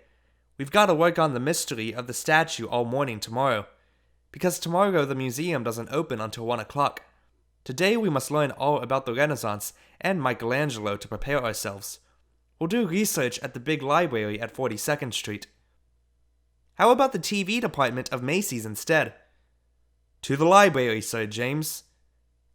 "Gimbals?" "Library." They packed their gray-looking laundry back into their pockets and walked to the door of the laundromat. At the door, Claudia turned to Jamie and asked, "Can we?" Jamie didn't let her finish. "No, dear Lady Claudia. We have not the funds for taxis, buses, or subways." "Shall we walk?" He extended his arm. Claudia placed her gloved fingertips on top of Jamie's mittened ones. Thus they began their long walk to the library. Once there, they asked the lady at the information booth where they could find books on Michelangelo. She directed them first to the children's room, but when the librarian there found out what they wanted to know, she advised them to go to the Donald Branch Library on 53rd Street. Jamie hoped this would discourage Claudia, but it didn't. She didn't even seem to mind backtracking up Fifth Avenue. Her determination convinced Jamie that Saturday should be spent just this way. Once at the library, they examined the directory which told what was available where and when the library was open. In the downstairs art room, the librarian helped them find the books which Claudia selected from the card catalog. She even brought them some others. Claudia liked that part. She always enjoyed being waited on. Claudia began her studies, never doubting that she could become an authority that morning. She had neither pencil nor paper to make notes, and she knew she wouldn't have a lot of time to read, so she decided that she would simply remember everything. Absolutely everything she read. Her net profit, therefore, would be as great as that of someone who read a great deal but remembered very little. Claudia showed the executive ability of a corporation president. She assigned to Jamie the tasks of looking through the books of photographs of Michelangelo's work to find pictures of Angel. She would do the reading. She glanced through several thick books with thin pages and tiny print. After reading 12 pages, she looked to the end to see how many more pages there were to go. More than 200. The book also had footnotes. She read a few more pages and then busied herself with studying some of Jamie's picture books. "You're supposed to do the reading." "I'm just using these pictures for relief," Claudia whispered. "I have to rest my eyes sometimes." "Well, I don't see any pictures that look like that statue," Jamie sighed. "Keep looking. I'll do some more reading." A few minutes later, Jamie interrupted her. "Here he is," he said. "That doesn't look like the statue. That's not even a girl." "Of course not. That's Michelangelo himself," Claudia replied. "I knew that. 2 minutes ago you didn't. You thought I was showing you a picture of the statue." "Oh, I meant... Well, there's his broken nose." She pointed to the nose in the picture. "He got in a fight and had his nose broken when he was a teenager." "Was he a juvenile delinquent? Maybe they do have fingerprints on file." "No, silly," Claudia said. "He was a hot-tempered genius. Did you know he was famous even when he was alive?" "Is that so? I thought that artists don't become famous until after they're dead, like mummies." They studied a while longer before Jamie's next interruption. "You know, a lot of his works were lost. They say lost in parentheses under the picture." "How can that be? A statue isn't something like an umbrella that you leave in the taxi and lose. That is, those people who actually ride taxis, something you wouldn't know about." "Well, they weren't lost in taxis. They were lost track of." "What kind of sentence is that? Lost track of?" "Oh, baloney. There are whole long books about the lost works of Michelangelo. Picture works and sculptor works that people lost track of." Claudia softened. "Is the little angel one of them?" "What's the difference between an angel and a cupid?" Jamie inquired. "Why?" Claudia asked. "Because there's a lost cupid for sure." "Angels wear clothes and wings and are Christian. Cupids wear bows and arrows, and they are naked and pagan." "What's pagan?" Jamie asked. "Boy or girl?" "How would I know?" Claudia answered. "You said they are naked." "Well, pagan has nothing to do with that. It means worshipping idols instead of God." "Oh," Jamie nodded. "The statue in the museum is an angel. It's dressed in its all together. I don't know yet if an angel was lost." Then he glanced over at his sister and muttered, "Track of." Claudia had begun her research confident that a morning's study would make her completely an expert, but Michelangelo had humbled her, and humility was not an emotion with which she felt comfortable. She was irritable. Jamie ended his research where Claudia had begun, very confident and happy. He felt that his morning had been well spent. He had seen a lot of pictures, and he had learned about pagan. He leaned back and yawned. He was becoming bored with pictures of David and Moses and the Sistine ceiling. He wanted to find clues. Already he knew enough to tell if Michelangelo had sculptured the little angel. All he needed was a chance to investigate, without the guards hurrying him. He would know, but would his opinion be accepted by the experts? "I think we should find out how the experts decide whether or not the statue belongs to Michelangelo. That will be better than finding out about Michelangelo himself," Jamie said.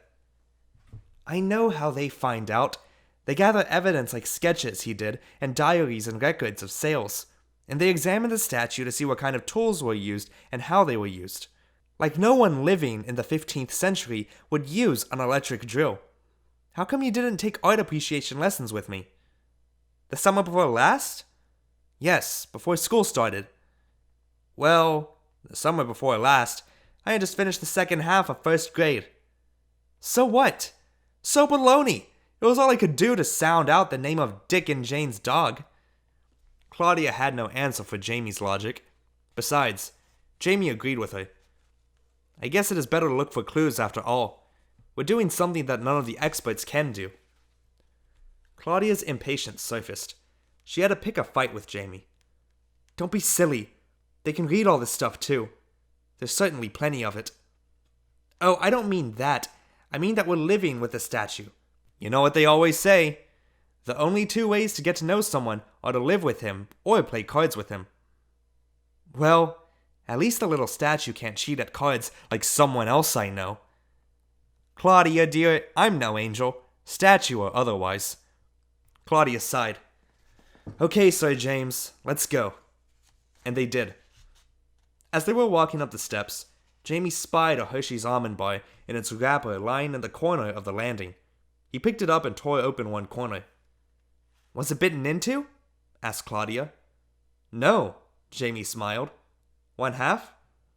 You better not touch it, Claudia warned. It's probably poisoned or filled with marijuana, so you'll eat it and become either dead or a dope addict. Jamie was irritated. Couldn't it just happen that someone dropped it? I doubt that. Who would drop a whole candy bar and not know it? That's like leaving a statue in a taxi. Someone put it there on purpose. Someone who pushes dope. I read once that they feed dope in chocolates to little kids, and then the kids become dope addicts. Then these people sell them dope at very high prices, which they just can't help but buy because when you're addicted, you have to have your dope. High prices and all. And Jamie, we don't have that kind of money. Jamie said, Oh, well, bottoms up. He took a big bite of the candy, chewed and swallowed. Then he closed his eyes, leaned against the wall and slid to the floor. Claudia stood with her mouth open, stunned. She was on the verge of screaming for help when Jamie opened his eyes and smiled. It's delicious. Want a bite? Claudia not only refused the bite, she also refused to talk to Jamie until they got to the restaurant. Lunch cheered her. She suggested that they play in Central Park for a while, and they did. They bought peanuts, chestnuts, and pretzels from the vendor outside the museum. They knew that since the museum opened late on Sunday, they would accumulate a lot of hunger before they got out. Their bulging pockets were now full of the staples of life, food and clothing. Jamie entered the men's room. He had arrived, as was his custom, shortly before the first bell rang.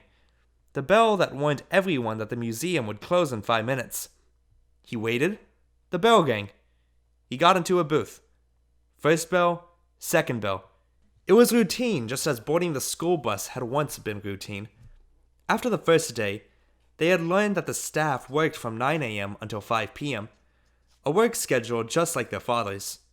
Routine, routine. They wait from 9 when the staff came until 10 when the public came seemed long. Claudia and Jamie had decided that the washrooms were good for the shorter evening wait when the help left at the same time as the visitors. But the washrooms were less satisfactory for the long morning wait, especially after Jamie's close call that first morning. So time from 8:45 until some safe time after 10 in the mornings was spent under various beds. They always checked for dust under the bed first. And for once, Claudia's fussiness was not the reason. Reason was the reason. A dustless floor meant that it had been cleaned very recently, and they stood less chance of being caught by a mop. Jamie stood on the toilet seat waiting. He leaned his head against the wall of the booth and braced himself for what would happen next. The guard would come in and make a quick check of his station. Jamie still felt a ping during that short inspection. That was the only part that still wasn't quite routine, and that's why he braced himself. Then the lights would be turned out. Jamie would wait 12 minutes, lag time, Claudia called it, and emerge from hiding. Except the guard didn't come, and Jamie couldn't relax until after he felt that final ping, and the lights stayed on. Stayed on. Jamie checked his watch 10 times within 5 minutes. He shook his arm and held the watch up to his ear. It was ticking slower than his heart and much more softly. What's wrong? They had caught Claudia? Now they would look for him. He pretended he didn't speak English. He wouldn't answer any questions. Then he heard the door open. Footsteps. More footsteps than usual. What was happening? The hardest part was that every corpuscle of Jamie's 9-year-old self was throbbing with readiness to run, and he had to bind up all that energy into a quiet lump. It was like trying to wrap a loose peck of potatoes into a neat, 4-cornered package. But he managed to freeze. He heard the voices of 2 men talking over the sound of water running in the sink. I guess they expect even more people tomorrow. Yeah, Sundays are always jammed up anyway. It'll be easier to move the people in and out of the Great Hall. Yeah, 2 feet of marble. What do you figure it weighs? I don't know. Whatever it weighs, it has to be handled delicate, like a real angel. Come on, they probably have the new pedestal ready. We can start. Do you think they'll have as many people as they had for the Mona Lisa? Nah, the Mona Lisa was here for a short time only. Besides, it was the real McCoy. I think this one's... The men left, turning off the lights as they did so. Jamie heard the door close before he melted, legs first. He sat down on the seat as he allowed the familiar darkness as well as the new realization to fill him. They were moving Angel. Did Claudia know? They wouldn't have women moving the statue.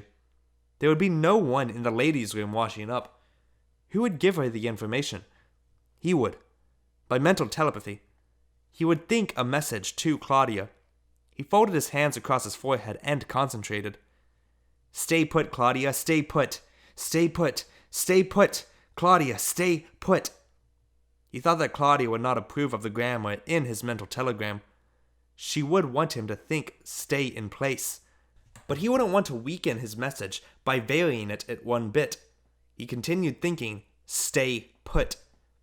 He must have thought stay put exactly hard enough, for Claudia did just that. They never knew exactly why she did, but she did. Perhaps she sensed some sounds that told her that the museum was not yet empty. Maybe she was just too tired from running around in Central Park. Maybe they were not meant to get caught. Maybe they were meant to make the discovery they made. They waited for miles and miles of time before they came out of hiding. At last they met in their bedroom. Claudia was sorting the laundry when Jamie got there. In the dark. Mostly by feel. Although there was no difference between boys' stretch socks and girls', neither ever considered wearing the others. Children who have always had separate bedrooms don't. Claudia turned when she heard Jamie come up and said, "They moved the statue." "How did you know? Did you get my message?" "Message? I saw the statue on my way here. They have a dim light on it. I guess so that the night guard won't trip over it." Jamie replied, "We're lucky we didn't get caught." Claudia never thought very hard about the plus luck she had. She concentrated on the minus luck. "But they held us up terribly. I planned on our taking baths tonight. I really can't stand one night more without a bath." "I don't mind," Jamie said. "Come along, Sir James. To our bath. Bring your most elegant pajamas.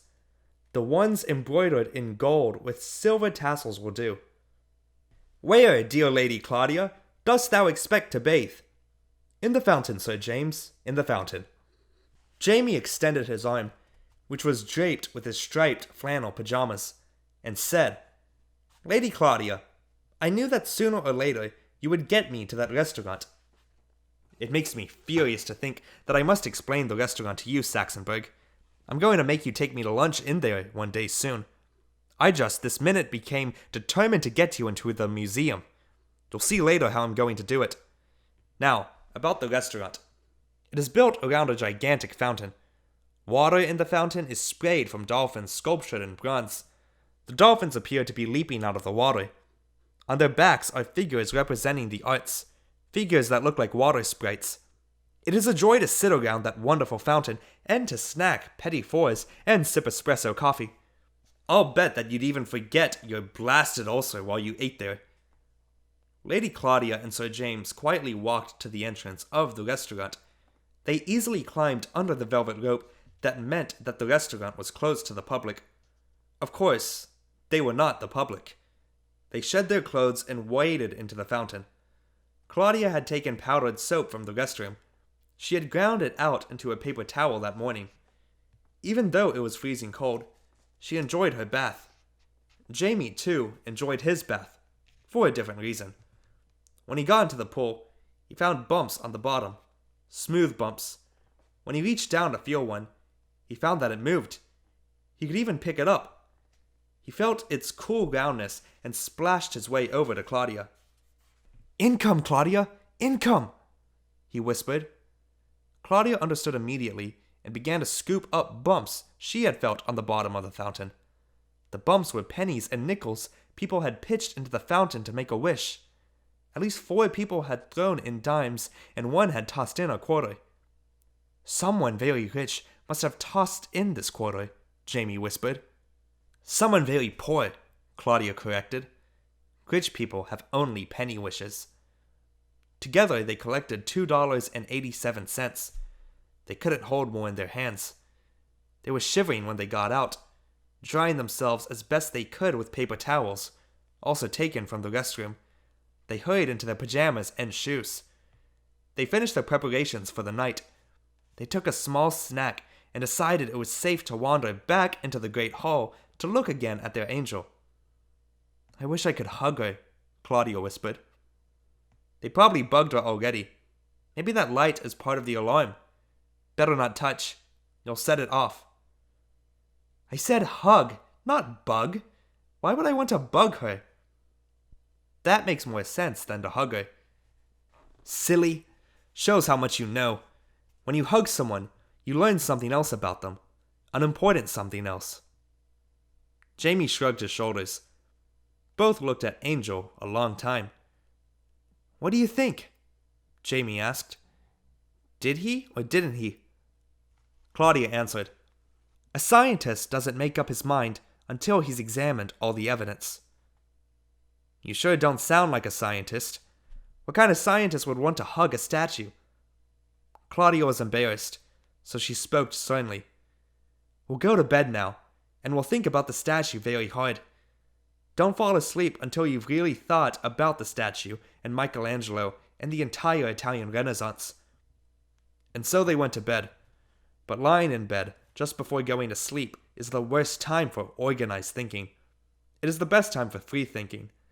Ideas drift like clouds in an undecided breeze, taking first this direction and then that. It was very difficult for Jamie to control his thoughts when he was tired, sleepy, and lying on his back. He never liked to get involved just before falling asleep. But Claudia had planned on their thinking, and she was good at planning. So think he did. Clouds bearing thoughts of the Italian Renaissance drifted away. Thoughts of home, and more thoughts of home settled down. "Do you miss home?" he asked Claudia. "Not too much," she confessed. "I haven't thought about it much." Jamie was quiet for a minute.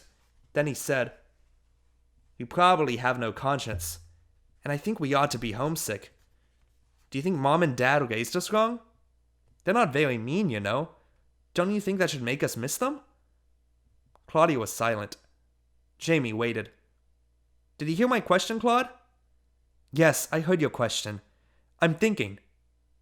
She was quiet a little while longer. Then she asked, "Have you ever been homesick?" "Sure." "When was the last time?" "That day Dad dropped us off at Aunt Zell's when he took Mom to the hospital to get Kevin." "Me too. That day," Claudia admitted. "But, of course, I was much younger then." "Why do you suppose we were homesick that day? We've been gone much longer than that now." Claudia thought. "I guess we were worried.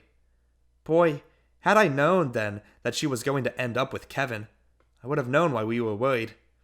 I remember you sucked your thumb and carried around that old blanket the whole day. Aunt Zell kept trying to get the blanket away from you so that she could wash it.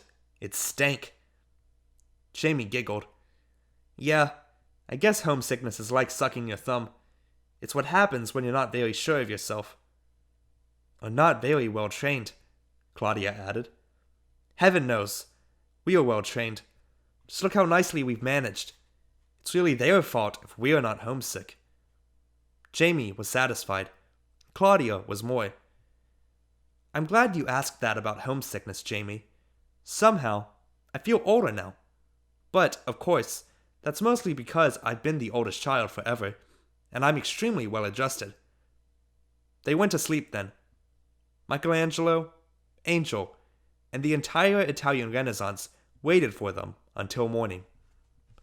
End of Chapter 5. Chapter 6. It was still dark when they awoke the next morning, but it was later than usual. The museum wouldn't open until 1. Claudia was up first. She was getting dressed when Jamie opened his eyes. "You know," he said, "Sunday is still Sunday. It feels like Sunday. Even here." Claudia answered, "I noticed that. Do you think we ought to try to go to church when we go out?" Jamie thought a minute before answering. "Well, let's say a prayer in that little room of the Middle Ages. The part with the pretty stained glass window." They dressed and walked to the little chapel and knelt and said the Lord's Prayer. Jamie reminded Claudia to say she was sorry for stealing the newspaper. They made it officially Sunday. "Come on," Claudia said as she was rising. "Let's go to the statue." They walked over to Angel and looked very closely. It was difficult to look for clues, even after their research.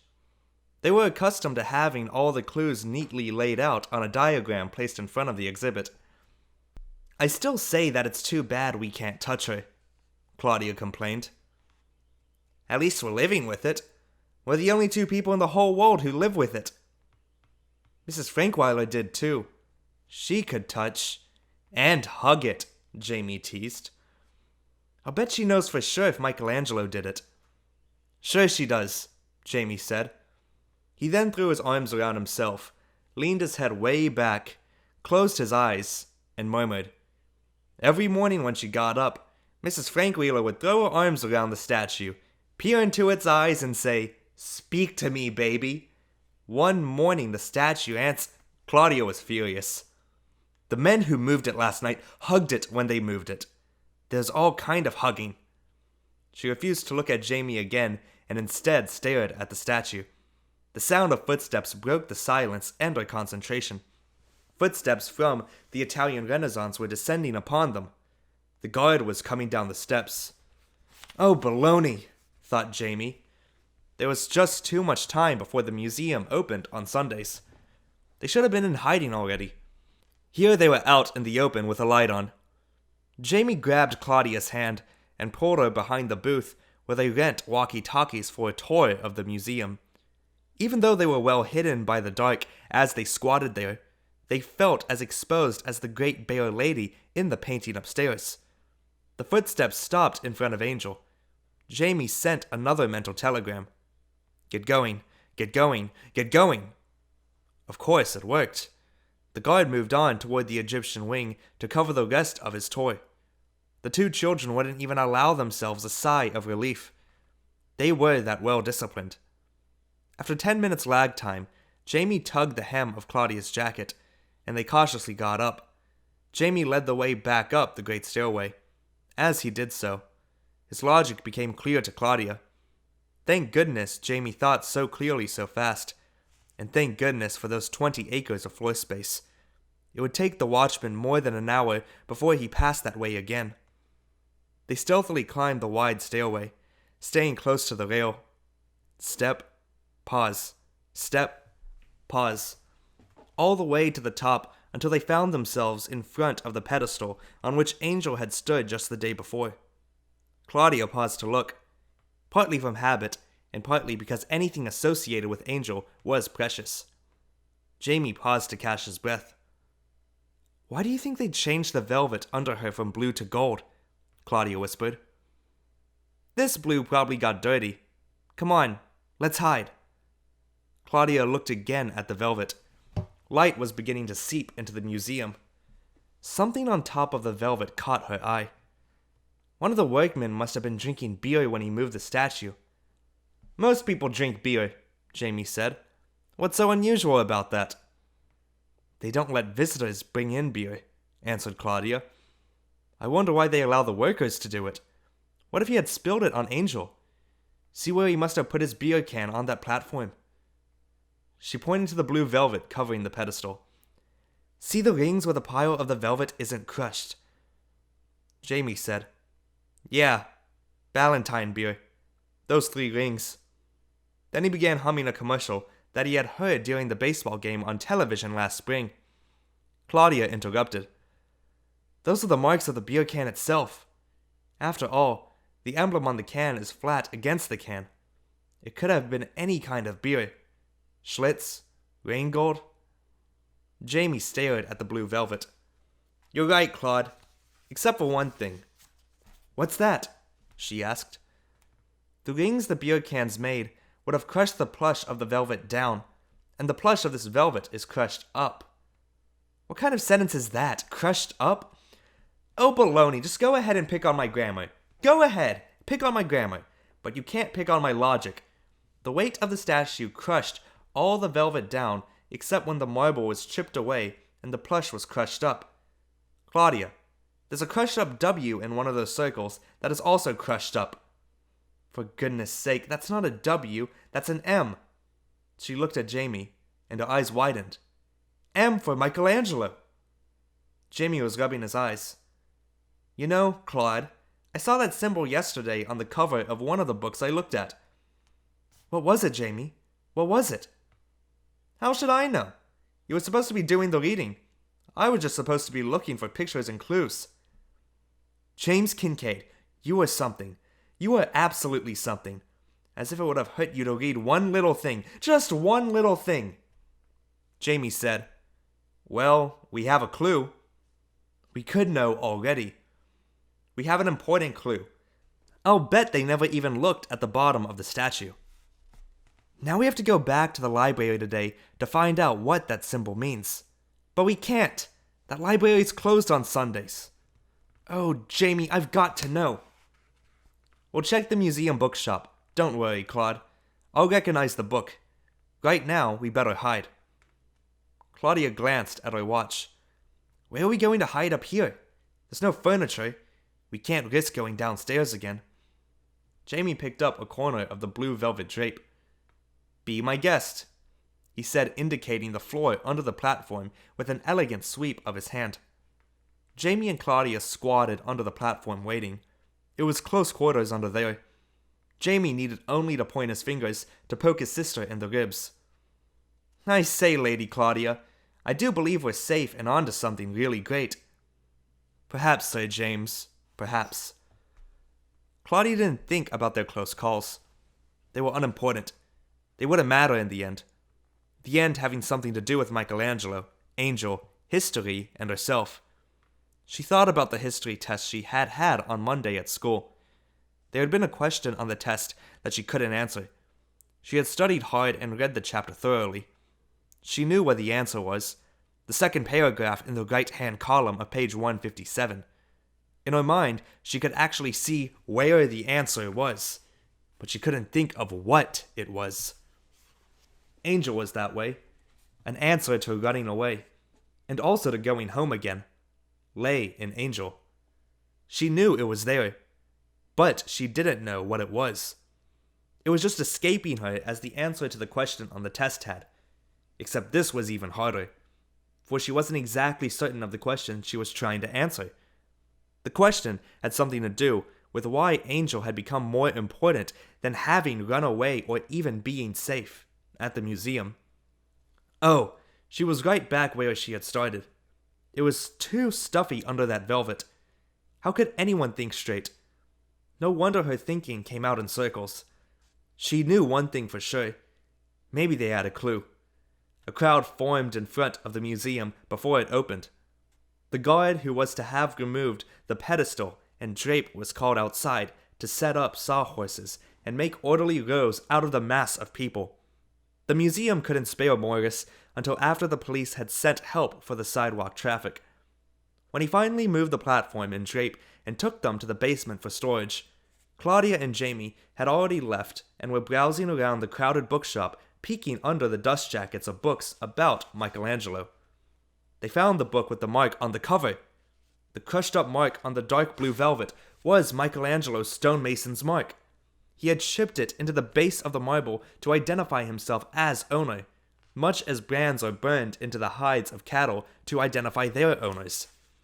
They emerged from the bookshop feeling triumphant and hungry. "Come on," Claudia shouted as they got out. "Let's grab a taxi to the automat." "We'll walk," Jamie said. "We have income now. All we have to do is take a bath whenever we need money." Jamie thought a second. "Okay, I'll allow a bus." Claudia smiled. "Thank you, Mr. Pinchpenny." You call me Pinchpenny, and I'll call me a taxi. She laughed, running toward the bus stop in front of the museum. Jamie was feeling so satisfied that he gave Claudia 75 cents for brunch.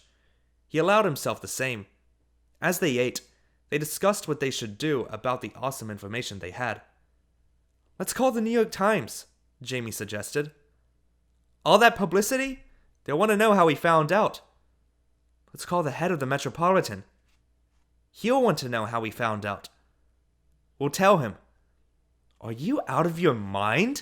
Claudia asked. Tell him we've been living there?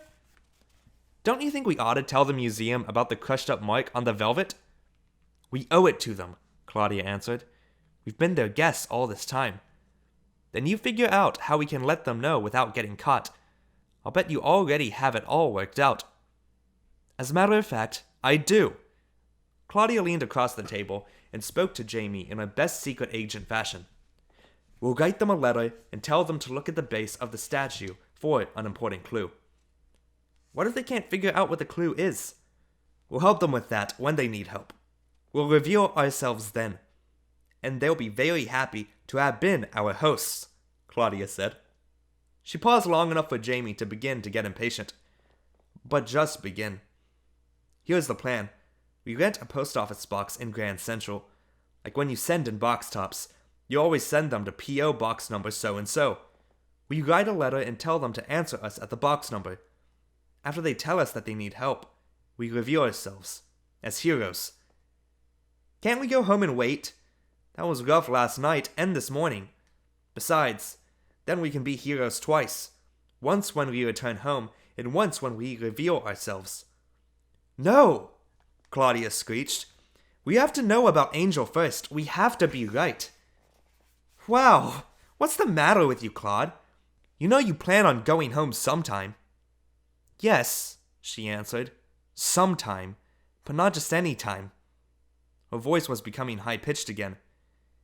Anytime we come home from a visit to Grandpa's or from summer camp, they're always glad to see us.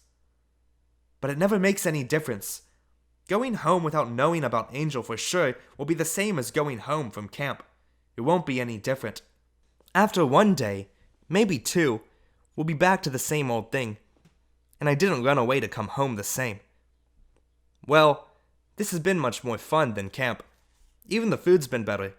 There's that difference. But Jamie, it's not enough. Yeah, I know, it's not enough. I'm hungry most of the time. I mean, the difference is not enough. Like being born with perfect pitch, or being born very ordinary and then winning the Congressional Medal of Honor or getting an Academy Award. Those are differences that will last a lifetime. Finding out about Angel will be that kind of difference. I think you're different already, Claude. Do you? She asked. She was smiling and her eyes were modestly lowered, ready for a compliment. Yes, we're all sane. And you're insane. Jamie Kincaid. Okay, I'm insane too. I'll go along with you. Besides, some of the complications are getting interesting, even though some are dull. How will you disguise your handwriting? No need to do that. I'll use a typewriter. Claudia waited for Jamie's look of surprise. She got it. Where are you going to get a typewriter? In front of the Olivetti place on Fifth Avenue. We passed it twice yesterday. Once when you made us walk from the laundromat, and again when we walked from library to library. It's bolted to a stand outside the building for everyone to use. You know, sort of a sample of their product. It's free. Jamie smiled. It's a good thing that I'm insane about walking.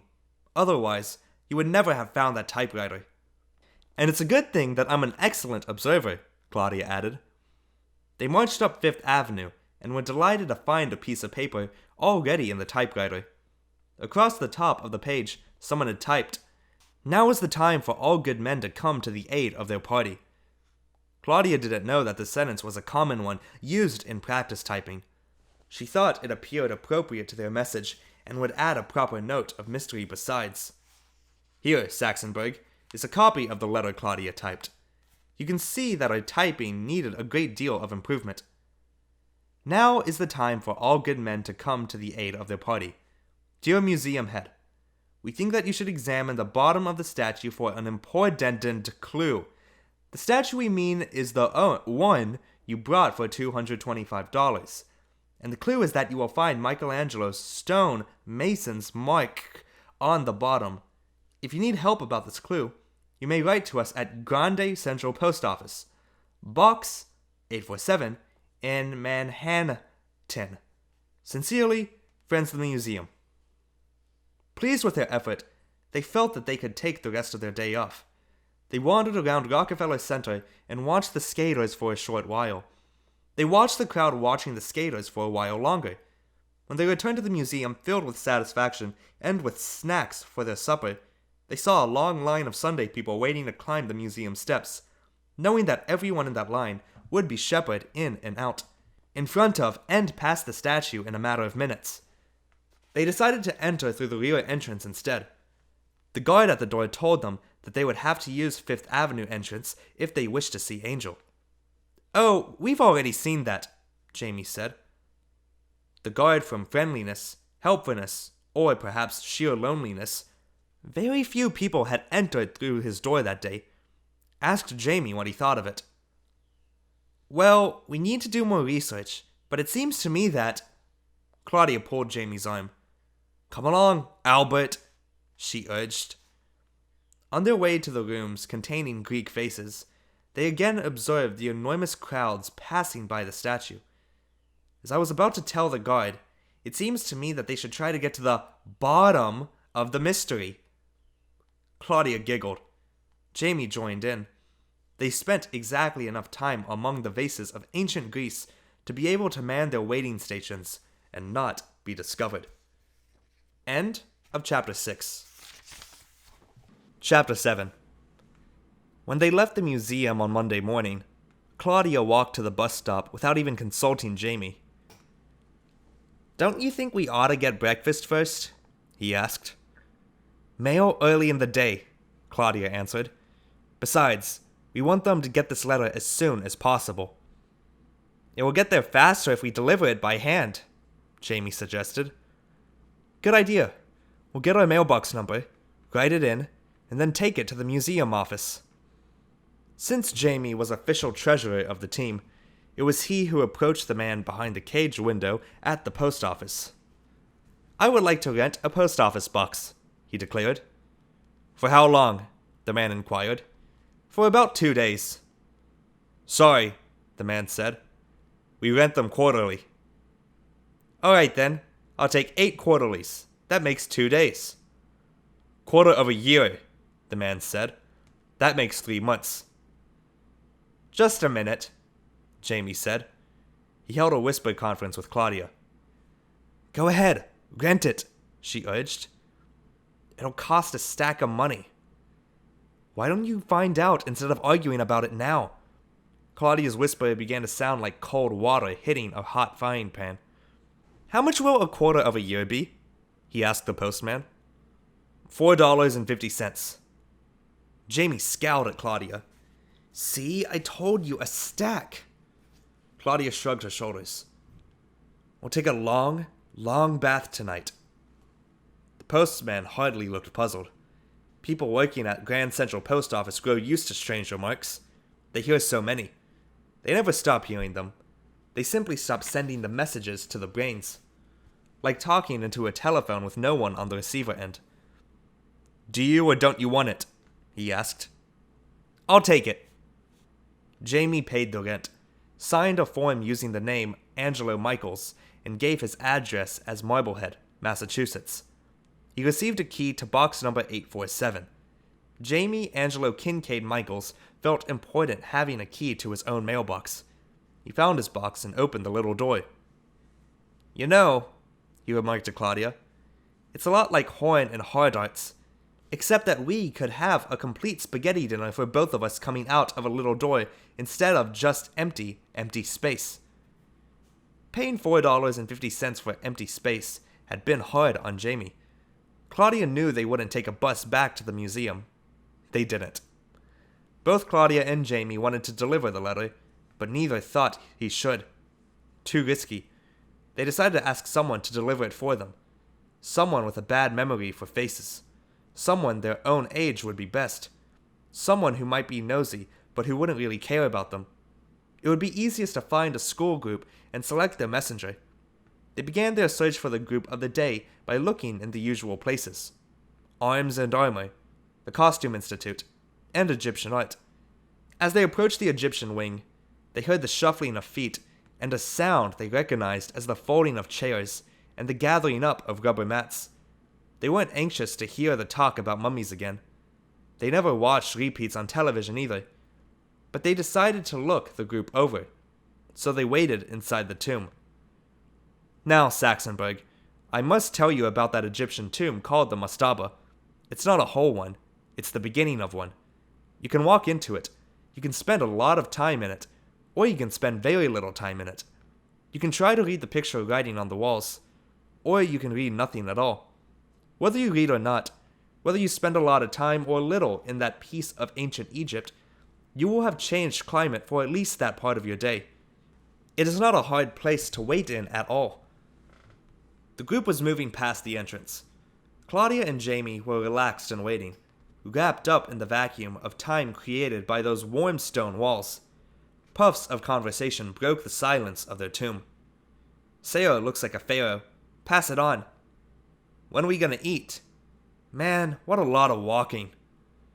The conversation reined in softly and comfortably and told the two stowaways that they had the correct age group. That was the way kids in their classes always talked. Words continued to drizzle into their shelter. Hey, Rube, look at this. Come on, Bruce, let me borrow it. Something else now showered down upon them. Something much less comfortable. Familiarity. The names. Sarah, Bruce, Rube, were familiar. Ages ago, in time well outside the mastaba, they heard these names in a classroom, on a school bus. Closer, louder, the sounds poured in. Then one small cloud burst right outside their door. Hey, let's go back in here. Jamie's eyes caught Claudia's. He opened his mouth. Claudia didn't wait to discover whether he opened it in surprise or to say something. She clamped her hand over his mouth as fast as she could. An adult voice urged, Come on, boys, you have to stay in the group. Claudia took her hand from Jamie's mouth. She looked at him solemnly and nodded. The "Come on, boys" voice belonged to Miss Clendenin, Jamie's third-grade teacher. Rube was Reuben Hurst, and Bruce was Bruce Lansig.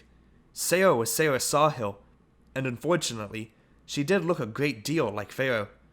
Believe it or not, the mountain had come to Muhammad.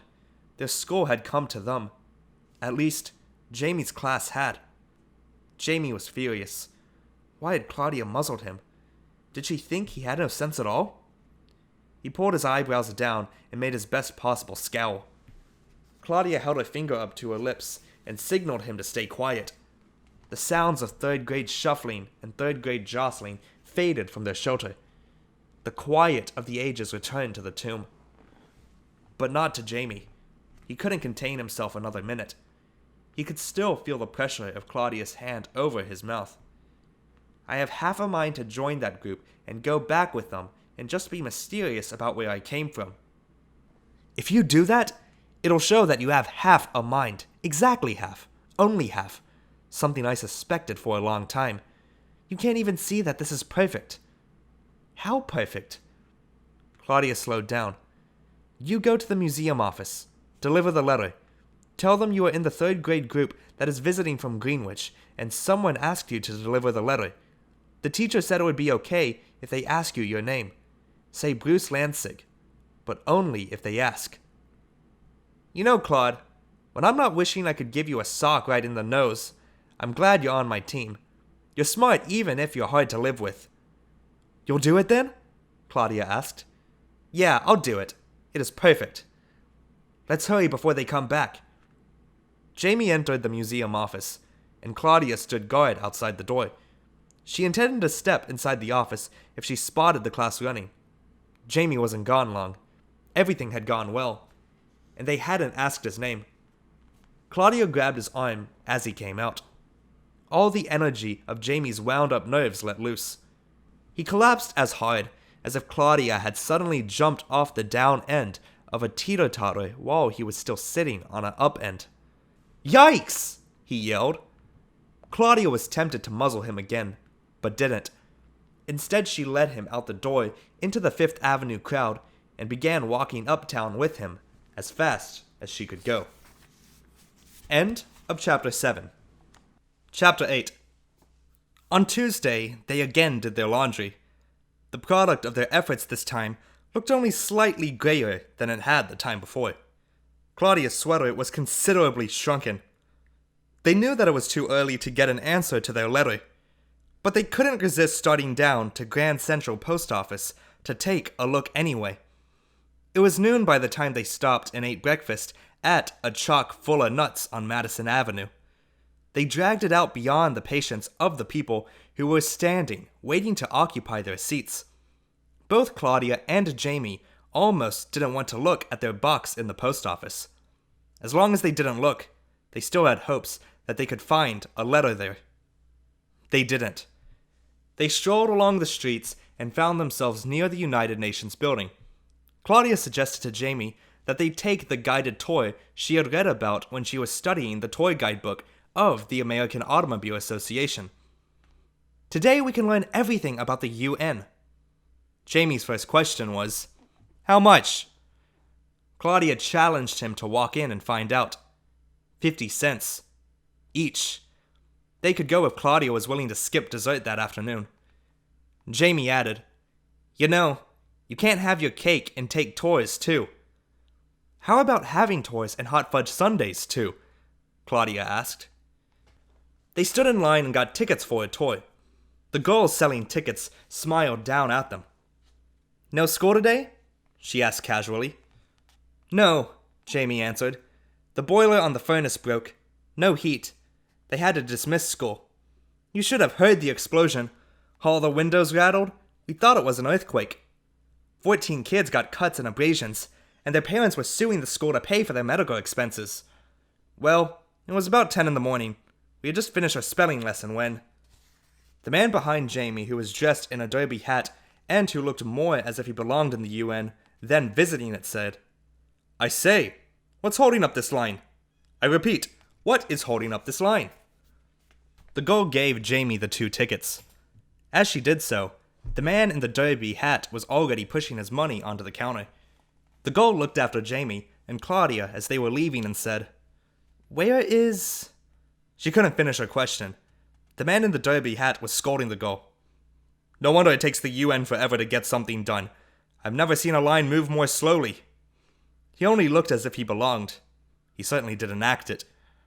The girl blushed as she gave the man his ticket. "I hope you enjoy your tour, sir." She acted as if she belonged. Jamie and Claudia sat with other ticket holders waiting for their numbers to be called. Claudia spoke softly to Jamie. "You sure are a fast thinker. Where did you cook up that story about the furnace?" "I've had it ready and waiting ever since we left home. First chance I've had to use it," he answered. "I thought I had thought of everything," Claudia said. "That's okay. You're quite a kid." "Thanks." Jamie smiled. The guide who was calling the numbers finally said, "Will the people holding their tickets numbers 106 and 121 please go to the double doors on the wall opposite this desk. There your guide will begin your tour." Claudia and Jamie went. Their guide was an Indian girl who wore a sari and whose long hair was bound into a single braid that hung down her back to well below her waist. With one hand she lifted the folds of her sari. Her walk was flavored by her costume. Her steps were short and light, and there appeared to be great movement around her knees. Claudia looked at her guide's skin and thought of smoky topaz. November, her mother's birthstone. She listened to her guide's accent and formed the sounds in her mind without listening to what the sounds said. Thus, when the tour was finished, Claudia was no expert on the United Nations, but she had discovered something. Saris are a way of being different. She could do 2 things, she decided. When she was grown, she could stay the way she was and move to some place like India where no one dressed as she did. Or she could dress like someone else, the Indian guide even, and still live in an ordinary place like Greenwich. How did you like those earphones where you can tune in almost any old language at all? Jamie asked his sister. Pretty keen, huh? Claudia seemed to have a faraway look in her eye. Yes, she answered. It sounded like, yes. Jamie inspected Claudia closely. She was holding one arm crooked and the other pressed against her stomach. Her steps seemed shorter than usual and lighter than usual, and there appeared to be great movement around her knees. What's the matter with you? He asked. You got stomach cramps or something? Claudia lowered her eyes to him and said, Jamie, you could go clear around the world and still come home wondering if the tuna fish sandwiches at chock full of nuts still cost 35 cents. Is that what gave you stomach cramps? He asked. Oh, just skip it. Just skip it. Claudia knew she would have to discover some other way to be different. Angel would help her somehow. Her hopes centered more than ever on box 847 in the post office, and the following day, when they peeked through its little window, they saw an envelope. Claudia was prepared to be the discoverer of great truths, Greenwich's own heroine of the statue, and only 12 years old. Jamie was so excited that he could hardly get the key into the lock to open the box. Claudia waited while he opened it, and the envelope too. He held the letter unfolded and off-center so that they could read it together, in silence. Saxonburg, I have here attached a copy of the actual letter, which I have in my files. Dear friends of the museum, we sincerely thank you for your interest in trying to help us solve the mystery of the statue. We have long known of the clue you mention. In fact, that clue remains our strongest one in attributing this work to the master, Michelangelo Buonarroti. Other evidence, however, is necessary, for it is known that Michelangelo did not carve all the marble blocks which were quarried for him and which bore his mark. We cannot ignore the possibility that the work may have been done by someone else, or that someone counterfeited the mark into the stone much later. We summarize the possibilities as follows. 1. The work was designed and done by Michelangelo himself. 2. The work was designed by Michelangelo, but done by somebody else. 3. The work was neither designed nor done by Michelangelo. Our hope, of course, is to find evidence to support the first of these three possibilities. Neither Condivi nor Vasari, Michelangelo's biographers who knew him personally, mention the master carving this little angel. They mention only the angel carved for altar in Siena. However, in a letter he wrote to his father from Rome on August 19, 1497, Michelangelo mentions, I bought a piece of marble, I keep it to myself, and I am sculpting an image for my own pleasure. In the past, experts have believed the image which he sculptured for his own pleasure to be a cupid. Now, we must examine the possibility that it was an angel. The problem of angel has now become a matter for consensus. 4 Americans, 2 Englishmen, and 1 German, all of whom are experts on the techniques of Michelangelo, have thus far examined the statue. We are presently awaiting the arrival of 2 more experts from Florence, Italy. After all of these experts have examined the statue, we will write a summary of their opinions, which we will release to the press. We greatly appreciate your interest and would enjoy your disclosing further clues to us if you find them. Sincerely, Harold C. Lowry, Public Relations, the Metropolitan Museum of Art. Claudia and Jamie walked from the post office to Grand Central Terminal and sat down in the waiting room. They sat perfectly quiet, disappointed beyond words. Claudia would have felt better if the letter had not been so polite. A nasty letter or sarcastic one can make you righteously angry. But what can you do about a polite letter of rejection? Nothing, really, except cry. So she did. Jamie let her cry for a while. He sat there and fidgeted and counted the number of benches. She still cried. He counted the number of people on the benches. She was still at it. He calculated the number of people per bench. After the big blobs of tears stopped, he said, At least they treated us like grown-ups. That letter is full of big words and all. Big deal, Claudia sobbed. For all they know, we are grown-ups. She was trying to find a corner of her shredded Kleenex that she could use. Jamie let her sniff some. Then he quietly asked, What do we do now? Go home? What? Go home now? We haven't even gotten our clothes, and your radio is in the violin case. We'd have to go home absolutely empty-handed. We could leave our clothes. They're all gray anyway. But we never even used your radio. How can we face them at home? Without the radio and all. With nothing? She paused for a minute and repeated, with nothing. We've accomplished nothing. We accomplished having fun, Jamie suggested. Wasn't that what you wanted when we started out, Claude? I always thought it was. Claudia began big tears again. But that was then, she sobbed. You said you'd go home after you knew about Angel. Now you know. That's it, she sobbed. I do not know. You know that you don't know, just as people at the museum don't know. Come on, he pleaded. We'll enjoy telling them about how we lived in the museum. The violin case can be evidence. Do you realize that we lived there a whole week? Yes, Claudia sighed. Just a week. I feel as if I jumped into a lake to rescue a boy, and what I thought was a boy turned out to be a wet, fat log. Some heroin that makes. All wet for nothing. The tears flowed again. You sure are getting wet. You started this adventure just running away. Comfortably. Then the day before yesterday, you decided you had to be a hero, too. Heroine. And how should I have known that I wanted to be a heroine when I had no idea I wanted to be a heroine? The statue just gave me a chance. Almost gave me a chance. We need to take more of a discovery. So do the people at the museum. What more of a discovery do you think that you, Claudia Kincaid, girl runaway, can make? A tape recording of Michelangelo saying, I did it?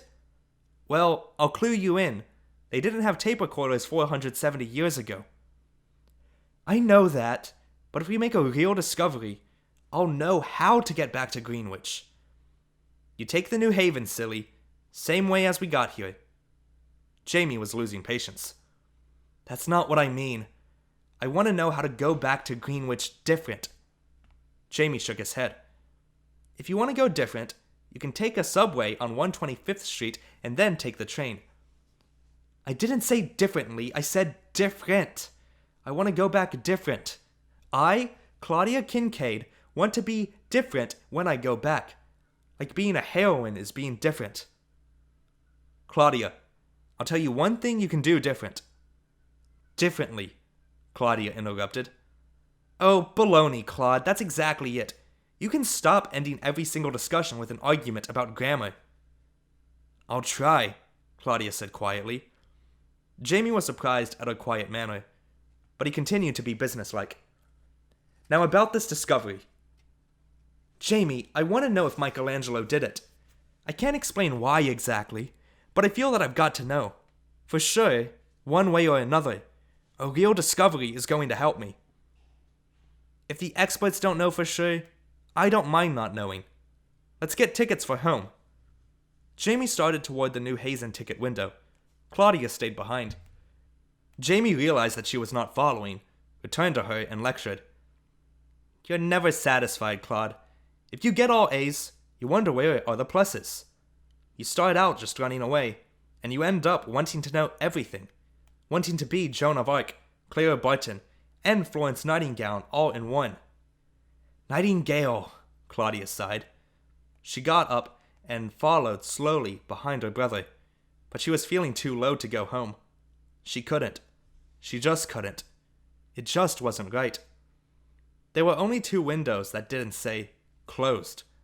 They waited a short while as the man in front of them purchased a red commuter's pass like the one that had brought them to Manhattan. Jamie addressed the man behind the counter and said, 2 half-fare tickets for Farmington, Connecticut, Claudia broke in. To get to Farmington, you have to go to Hartford and take a bus, the ticket agent said. Jamie nodded to the man and said, Just a minute, please. He stepped away from the window, grabbing Claudia's arm. He pulled her away. Claudia whispered, Mrs. Basil E. Frankweiler. What about Mrs. Basil E. Frankweiler? She lives in Farmington. So what? Jamie said. The paper said that her house was closed. Her New York house was closed. Can't you read anything right? You talk that way, Claude, and... Alright, Jamie, alright, I shouldn't talk that way. But please, let's go to Farmington. Jamie, please. Can't you see how badly I need to find out about Angel? I just have a hunch she'll see us, and that she knows. I've never known you to have a hunch before, Claude. You usually plan everything. I have too had a hunch before. When? That night they moved the statue and I stayed in the washroom and didn't get caught. That was a hunch. Even if I didn't know it was a hunch at the time. Okay, we'll go to Farmington, Jamie said. He marched to the ticket window and bought passage to Hartford. They were waiting at track 27 when Claudia said to Jamie, "That's a first for you, too." "What is?" he asked. "Buying something without asking the price first." "Oh, I must have done that before now," he answered. "When? Name one time." "I can't think of it right now." He thought a minute, then said, "I haven't been a tightwad all my life. Have I?" "As long as I've known you," Claudia answered. "Well, you've known me for as long as I've known me," he said, smiling. "Yes," Claudia said, "I've been the oldest child since before you were born." They enjoyed the train ride. A large portion of it went over track they had never before seen. Claudia arrived in Hartford feeling much happier than she had since they received the morning's mail. Her self-assurance had returned to her. The Hartford station was on Farmington Avenue. Claudia reasoned that they could not be far from Farmington itself. Why take a bus and worry about which stop to get off? Without consulting Jamie, she hailed a cab. When it stopped, she got in. Jamie followed. Claudia told the driver to take them to the house of Mrs. Basil E. Frankweiler in Farmington, Connecticut. Claudia sat back, in a taxi at last. And that, Saxonburg, is how I enter the story. Claudia and Jamie Kincaid came to see me about Angel. End of Chapter 8. Chapter 9. Up the entire length of my long, wide, tree-lined road they came. "Do you suppose that Mrs. Frankweiler owns the highway?" Jamie asked. The taxi driver answered, "This ain't no highway. It's all her property. I tell you, this dame's loaded. In front of the house this here begins to resemble what you call a normal driveway." Claudia discovered that indeed it does. My tree-lined avenue circles in front of my house. Jamie looked up at my house and said, "Another museum." Claudia answered, "Then we should feel very much at home." Jamie paid the taxi driver. Claudia pulled his arm and whispered, "Tip him." Jamie shrugged his shoulders and gave the driver some money. The driver smiled, took off his hat, bowed from the waist, and said, "Thank you, sir." After he drove away, Claudia asked, "How much did you give him?" Jamie answered, "All I had." "That was stupid," Claudia said. "Now, how are we going to get back?" Jamie sighed. "I gave him 17 cents, so it wasn't such a great tip. Also, it would never be enough to get us back. We're broke. How do you feel about that, Miss Taxi Driver?" "Pretty uncomfortable," she murmured. "There's something nice and safe about having money." "Well, Claude, we just traded safety for adventure. Come along, Lady Claudia." "You can't call me Lady Claudia anymore. We're paupers now." They ascended the low, wide steps of my porch. Jamie rang the bell. Parks, my butler, answered. "We'd like to see Mrs. Basil E. Frankweiler," Jamie told him. "Whom shall I say is calling?" Claudia cleared her throat. "Claudia and James Kincaid." "Just one moment, please." They were left standing in the reception hall more than "one moment, please," before Parks returned. "Mrs. Frankweiler says she doesn't know you." "We would like her to," Claudia insisted. "What is the nature of your business?" he asked. Parks always asks that. Both hesitated. Jamie decided on an answer first. "Please tell Mrs. Basil E. Frankweiler that we are seeking information about the Italian Renaissance." Parks was gone a full 10 minutes before his second return. "Follow me," he commanded. "Mrs. Frankweiler will see you in our office."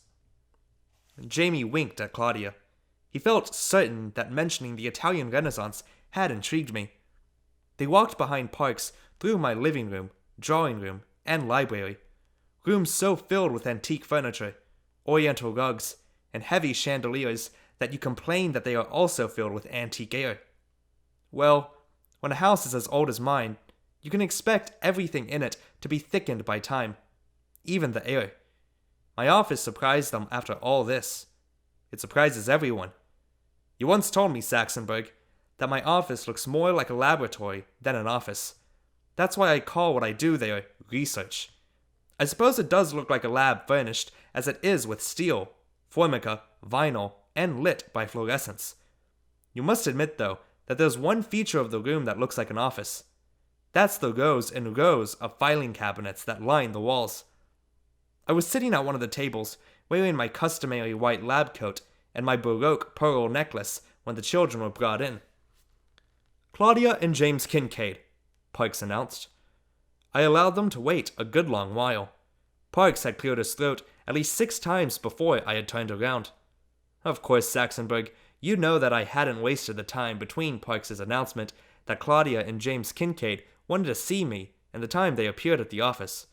I was busy doing research. That was also when I called you. You sounded like anything but a lawyer when I called. Disgusting. I could hear the children shuffling back and forth impatiently. The importance of Parks's manner is what kept them from interrupting me. They shuffled and scratched, and Jamie even emitted 2 very false sneezes to attract my attention. It's particularly easy for me to ignore fake sneezes, and I went on with my research. I don't like to waste time, so when I at last turned around, I did so abruptly and asked directly, Are you the children who have been missing from Greenwich for a week? You must admit, Saxonburg, that when the need arises, I have a finely developed sense of theatrics. They had become so used to not being discovered that they had entirely forgotten that they were runaways. Now their reaction was one of amazement. They both looked as if their hearts had been pushed through funnels. All right, I said. You don't have to tell me. I know the answer. How did you know about us? Jamie asked. Did you call the police? Jamie asked at the same time. From the newspapers, I replied, pointing to Jamie. And no, I replied, pointing to Claudia. Now both of you sit down here and talk about the Italian Renaissance. Jamie glanced at the newspapers I had been researching. We're in the newspapers? He seemed pleased. Even your pictures, I nodded. I'd like to see that, Claudia said. I haven't had a decent picture taken since I've been able to walk. Here you are. I held out several papers. 2 days before yesterday, you were on the 5th page in Hartford, the 2nd page in Stamford, and the front page in Greenwich. The front page in Greenwich? Claudia asked. That's my school picture from the 1st grade. Jamie exclaimed. See? I don't have one of my front teeth. Goodness, this picture is 3 years old. Mother never even brought my school pictures the last 2 years. Claudia held up her picture for Jamie to see. Do you think I still look like this? Enough, I said. Now, what do you want to tell me about the Italian Renaissance? Is your butler calling the police while you stall us here? Jamie asked. No, I answered, and I refuse to keep reassuring you. If you keep on with this kind of talk, I shall find you so dull that I shall call your parents as well as the police to get rid of you. Is that clear, young man? Yes, Jamie muttered. Young lady? Claudia nodded yes. They both stood with bowed heads. Then I asked Jamie, Do I frighten you, young man? Jamie looked up. No, ma'am. I'm quite used to frightening things. And really not so bad looking. So bad looking? I wasn't referring to the way I look. Actually, I never think much about that anymore. I rang for Parks. When he arrived, I told him to please bring me a mirror. Everyone waited in silence until Parks returned with the mirror. Silence continued as I picked it up and began a very long and close inspection of my face. It's not a bad face, except that lately my nose seems to have grown longer, and my upper lip appears to have collapsed against my teeth. These things happen when people get older, and I am getting just that. I ought to do something about my hair besides have Parks cut it for me. It's altogether white now and looks like frayed nylon thread. Maybe I'll take time out and get a permanent wave. Except that I hate beauty parlors. My nose has gotten longer, like Pinocchio, but not for the same reason. Well, not most of the time, I said as I put down the mirror. Claudia gasped, and I laughed. Oh, so you were thinking the same thing? No matter. I never really look past my eyes. That way I always feel pretty. Windows of the soul, you know. Claudia took a step closer to me. You really do have beautiful eyes. They're like looking into a kaleidoscope, the way those golden flecks in them keep catching the light. She was quite close to me now and actually peering into my face. It was uncomfortable. I had to put a stop to it. Do you spend much time looking in mirrors, Claudia? Some days I do. Some days I don't. Would you care to look now? No, thank you, she said. Well then, I said. We'll continue. Parks, please return this mirror. We want to talk about the Italian Renaissance. James, you haven't said one word since you told me that I look frightening. Speak now. We want to know about the statue, Jamie stammered. Speak up, boy, I commanded. What statue? The statue in the Metropolitan Museum in New York City, in Manhattan. The one of the angel. The one you sold for $225, Claudia added. I walked over to my files of newspaper clippings and pulled out a manila folder. The one which has all the newspaper clippings about the auction and the museum buying the statue. It also contains the article about the crowds going to see the statue. Why did you sell it? Claudia asked, pointing to the picture of Angel. Because I don't like to donate things. If I owned such a lovely statue, I'd never sell it, or donate it either.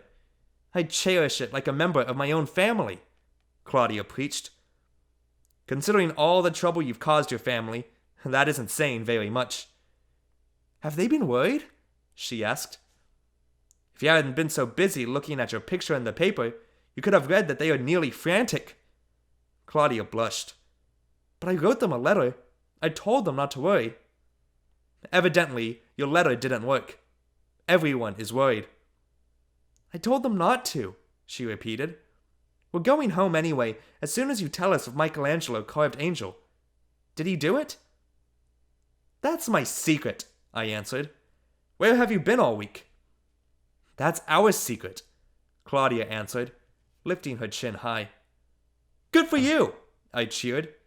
Now I was certain that I had liked these two children. Let's go to lunch. Examining the two of them in that bright light, I saw that they looked wrinkled, dusty, and gray. I instructed them to wash up while I took the cook to prepare for two more. Parks led Jamie to one bathroom. My maid, Hortense, led Claudia to another. Apparently, Claudia had never enjoyed washing up so much. She took forever doing it. She spent a great deal of time looking into all the mirrors, examining her eyes very carefully. She decided that she, too, was beautiful. But mostly her thoughts were about the beautiful black marble bathtub in that bathroom. Even in this very elegant house of mine, that bathroom is especially grand. All the walls are black marble, except for one that is mirrored entirely. The faucets are gold, and the spigot is shaped like a dragon's head. The tub looks like a black marble swimming pool sunken into the floor. There are 2 steps down to the bottom. There was nothing she wanted more than to take a bath in that tub. She examined her eyes a little longer, and then spoke to her image in the mirror. You'll never have a better chance, Lady Claudia. Go ahead. Do it. So she did. She opened the taps and began undressing as the tub was filing up. Meanwhile, Jamie had done his customary job of washing up. That is, he had washed the palms, but not backs of his hands, his mouth, but not the eyes of his face. He emerged from the bathroom long before Claudia, and growing impatient, began wandering through the rooms until he found Hortense and asked her the whereabouts of his sister. He followed directions to Claudia's bathroom, where he heard the water still running. It takes a lot of water to fill that tub. Suicide, he thought. She's going to drown herself because we're caught. He tried the door. It was locked. Claudia, he yelled. "Is anything the matter?" "No," she answered. "I'll be right there." "What's taking you so long?" "I'm taking a bath," she called. "No baloney," Jamie answered. He walked away to find me. I was waiting in the dining room. I'm accustomed to eating on time, and I was hungry. That nutty sister of mine is taking a bath. Don't mind her. She even takes baths when she comes in from swimming. She even made us take baths while we were hiding at the Metropolitan Museum. I think we should start without her. I smiled. "I think, James, that you already have." I rang for Parks, and he appeared with a salad and began serving. "How did Claudia manage to take a bath in the museum?" I asked casually. "In the fountain. It was cold, but I didn't mind when we found..." I did it. I did it. He rested his elbow on the table and his chin on his head. He slowly shook his head. "Sometimes I stink at keeping secrets. Don't tell Claudia I told. Please?" "I'm curious to know how you managed." I was curious, and you know that I can be absolutely charming when I want information. "Let Claude tell you all that. She did the planning. I managed the money. She's big on ideas, but she's also big on spending money. I managed fine until today. Now we're broke. Not 1 cent left to get back to Greenwich." "You can walk or hitchhike." "Try telling that to Claude. Or you can turn yourselves in. The police will take you back, or your parents will come and get you." Maybe that will appeal to Claudia, but I doubt it, even though she sure doesn't approve of making herself walk. "Perhaps we can work out a deal. You give me some details, and I'll give you a ride back." Jamie shook his head. "You have to work that out with Claude. The only kind of deal I can make concerns money, and we don't have any more of that." "You are poor indeed, if that's the only kind of deal you can make." Jamie brightened. "Would you like a game of cards?" "Which game?" I asked. "War." "I assume you cheat." "Yeah," he sighed. "I may decide to play after lunch anyway. Can we start eating now?" "You don't worry about manners too much, do you?" "Oh," he replied. "I don't worry about them too much when I'm this hungry." "You're honest about some things." Jamie shrugged his shoulders. "You might say that I'm honest about everything except cards. For some reason, I'm helpless about cheating at cards." "Let's eat," I said. I was anxious, for I do enjoy a good game of cards, and Jamie promised to provide just that. Claudia appeared as we were finishing our soup.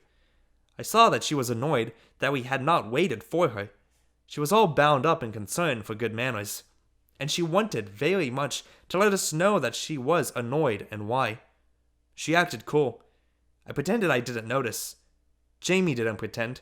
He simply did not notice. "I'll skip the soup," Claudia announced. "It's good," Jamie said. "Sure you don't want to try it?" "No, thank you," Claudia said. Still cool. I summoned Parks. He appeared bearing a silver casserole. "What's that?" Jamie asked. "Noodles et fromage and casserole," Parks answered. Claudia showed interest. "I'll have some, please. Sounds like something special." Parks served. Claudia looked down at her plate, looked up at me and moaned, "Why, it's nothing but macaroni and cheese." "You see," I laughed, "under the fancy trappings, I'm just a plain lady." Claudia laughed then. We all did, and we began enjoying our lunch. I asked Claudia what she would like to do while Jamie and I played cards. She said that she would like to just watch us and think. "Think about what?" "About how we're going to get back home?" "Call up your family," I suggested. "They'll come for you." "Oh, it's too hard to explain over the phone. It will cause so much commotion." I was astounded. "You still don't think you've caused any commotion so far?" "I haven't really thought about it very hard. I've been so busy worrying about Michelangelo and avoiding getting caught. If only you'd tell me if the statue was done by Michelangelo, Then I would feel like I could go home again. Why would that make a difference? I asked. It would because you found that running away from home didn't make a real difference? You were still the same Green Witch Claudia, planning and washing and keeping things in order? I guess that's right, Claudia said quietly. Then why did you run away? Claudia's words came slowly. She was forming thoughts into the shape of words for the first time in a long time. I got the idea because I was mad at my parents. That was getting the idea. Then I started planning it. I thought that I had to think of everything. And I thought an awful lot. Didn't I, Jamie? She looked over at her brother, and he nodded. I enjoyed the planning, without anyone knowing that I was doing it. I am very good at planning. And the more plans you made, the more it became like living at home, away from home, I interrupted. That's true, she said, but we did enjoy living away from home in a mild kind of way. Notice that Claudia is still being very careful not to reveal to me where she and Jamie stayed. I wasn't ready to push yet. I felt I had to help the child. Don't laugh as you read the Saxonburg. I do have some charity in me. What part of living away from home did you like the best? Jamie answered first. Not having a schedule. Claudia became impatient. But, Jamie, we did have a schedule. Sort of. The best that I could manage under the circumstances. That wasn't the most fun part of running away. What was the most fun part for you, Claudia? First it was the hiding, not being discovered, and after hiding became easy, there was Angel. Somehow, Angel became more important than running away. How did Angel become involved with your running away? I purred. I won't tell you, Claudia answered. I put on my surprised look and asked, Why not?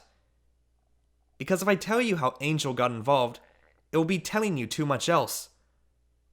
Like telling me where you've been all week? Maybe, she said coolly.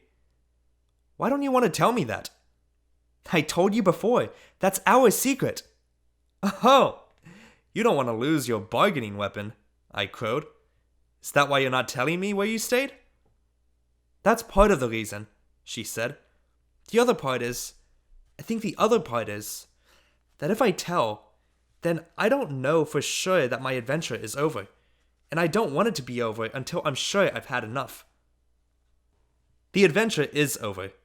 Everything gets over, and nothing is ever enough. Except the part you carry with you.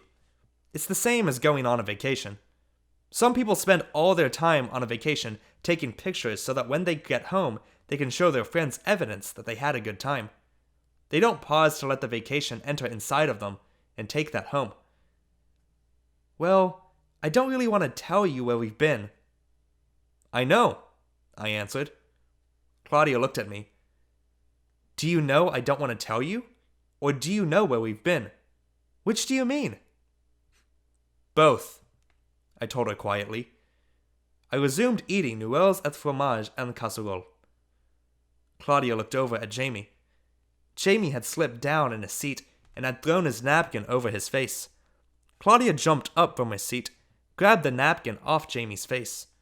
Jamie quickly threw his forearms where the napkin had been. It slipped, Claude. It slipped out. Jamie's voice was muted since his forearms were protecting his mouth. Jamie! Jamie! That was all I had. All we had. The only thing we had left. I just forgot, Claude. It's been so long since I've had a conversation with anyone but you. You shouldn't have told her. You heard me say to her that that was our secret. Twice. Now everything is lost. How can I get her to tell? You had to go and blab it all, blabbermouth. Jamie looked at me for sympathy. She does get emotional. Claudia, I said, be seated. She obeyed. I continued. All is not lost. I'm going to make a bargain with you. Both of you. First of all, stop referring to me as her. I am Mrs. Basil E. Frankweiler. Then if you give me all the details of your running away, if you tell me everything, I'll give you a ride home. I'll have Sheldon, my chauffeur, drive you home." Claudia nodded. "No." "A Rolls Royce, Claudia, and a chauffeur. That's a very fine offer," I teased. Jamie said, "How about it, Claude? It beats walking." Claudia squinted her eyes and crossed her arms over her chest. "It's not enough. I want to know about Angel." I was glad that I wasn't dealing with a stupid child. I admired her spirit, but more, I wanted to help her see the value of her adventure. She still saw it as buying her something. Appreciation first, information now. Nevertheless, Claudia was tiptoeing into the grown-up world, and I decided to give her a little shove. "Claudia, James, both of you, come with me." We walked a single file through several rooms to my office. For a minute, I thought I was leader in a game of follow the leader. Jamie caught up with me and said, "For an old lady, you sure can walk." Claudia then caught up with Jamie and kicked him. We arrived at my office, and I motioned for them to sit down. "Do you see those filing cabinets along that wall?" I asked, pointing to the wall. "Those are my secrets, and one of them is the secret of Michelangelo's Angel. I'll share that secret with you as the rest of my bargain. But now my information is more important than yours, so you must have a handicap. The handicap is that you must find the secret file yourselves, and you have 1 hour to do it in." I turned to leave, then remembered. "And I don't want my files messed up or placed out of order. They're in a special order that makes sense only to me. If you move things around, I won't be able to find anything, and our whole arrangement will be off." Jamie spoke. "You sure know how to nervous a guy." I laughed and left the room. I tiptoed into the large closet I have next to my office. From there I watched and listened to all they did. Jamie got up immediately and began opening file drawers. Claudia shouted, "Stop!" He did. "What's the matter with you, Claude? We have only 1 hour." 5 minutes of planning are worth 15 minutes of just looking. Quick, give me a pencil and notepad from that table. Jamie ran to get them. Claudia immediately began making a list. "Here's what we'll look up. I'll take the odd numbers. You take the even."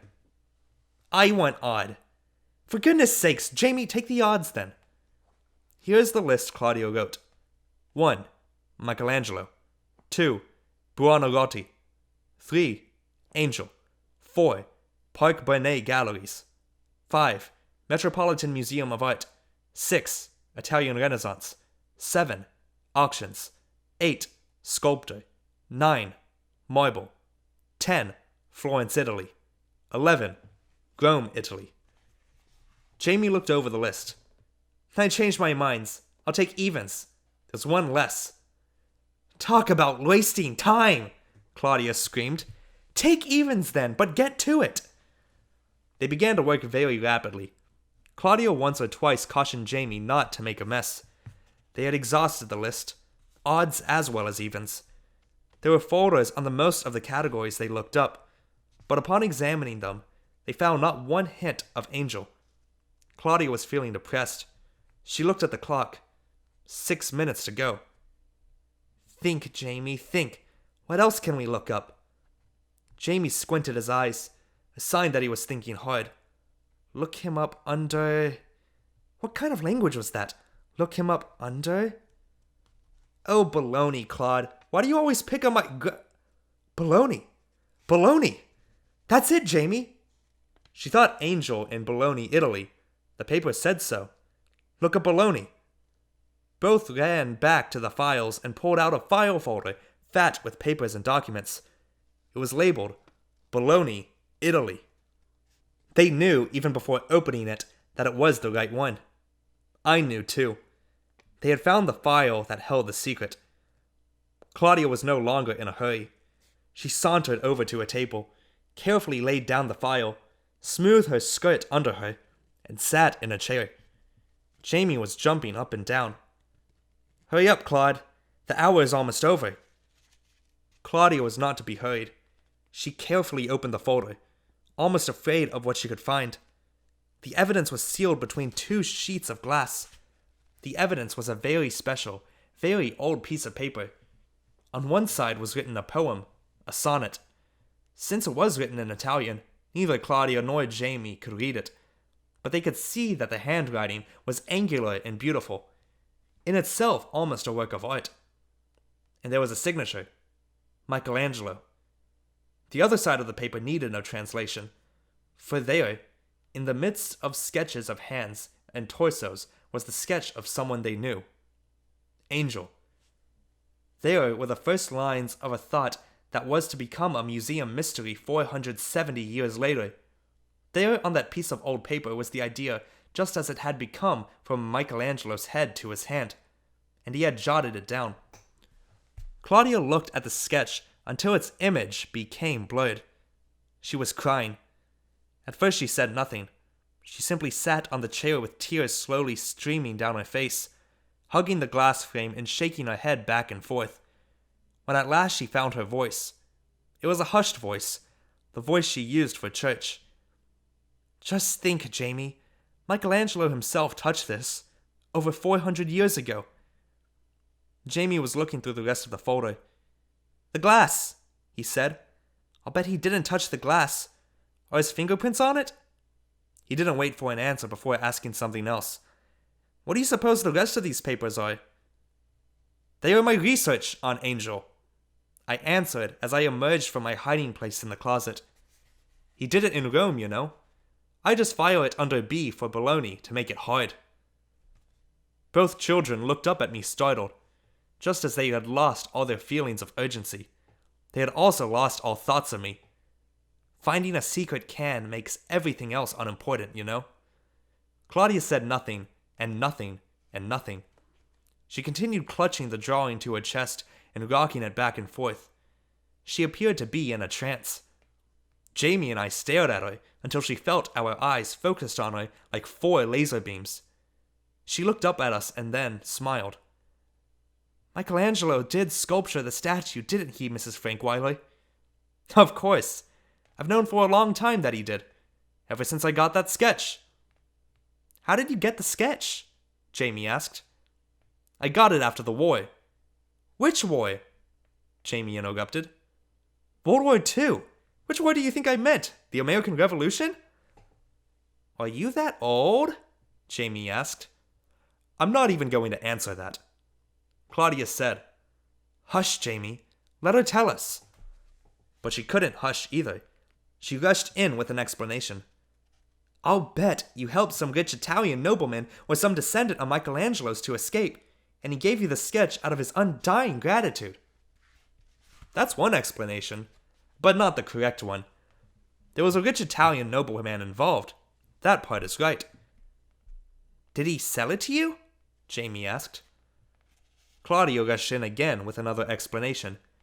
He had this beautiful daughter and she needed this operation very badly and you... Jamie interrupted. Hush, Claudia. Then he asked me, why did he give it to you? Because he was a very, very bad poker player, and I am a very good one.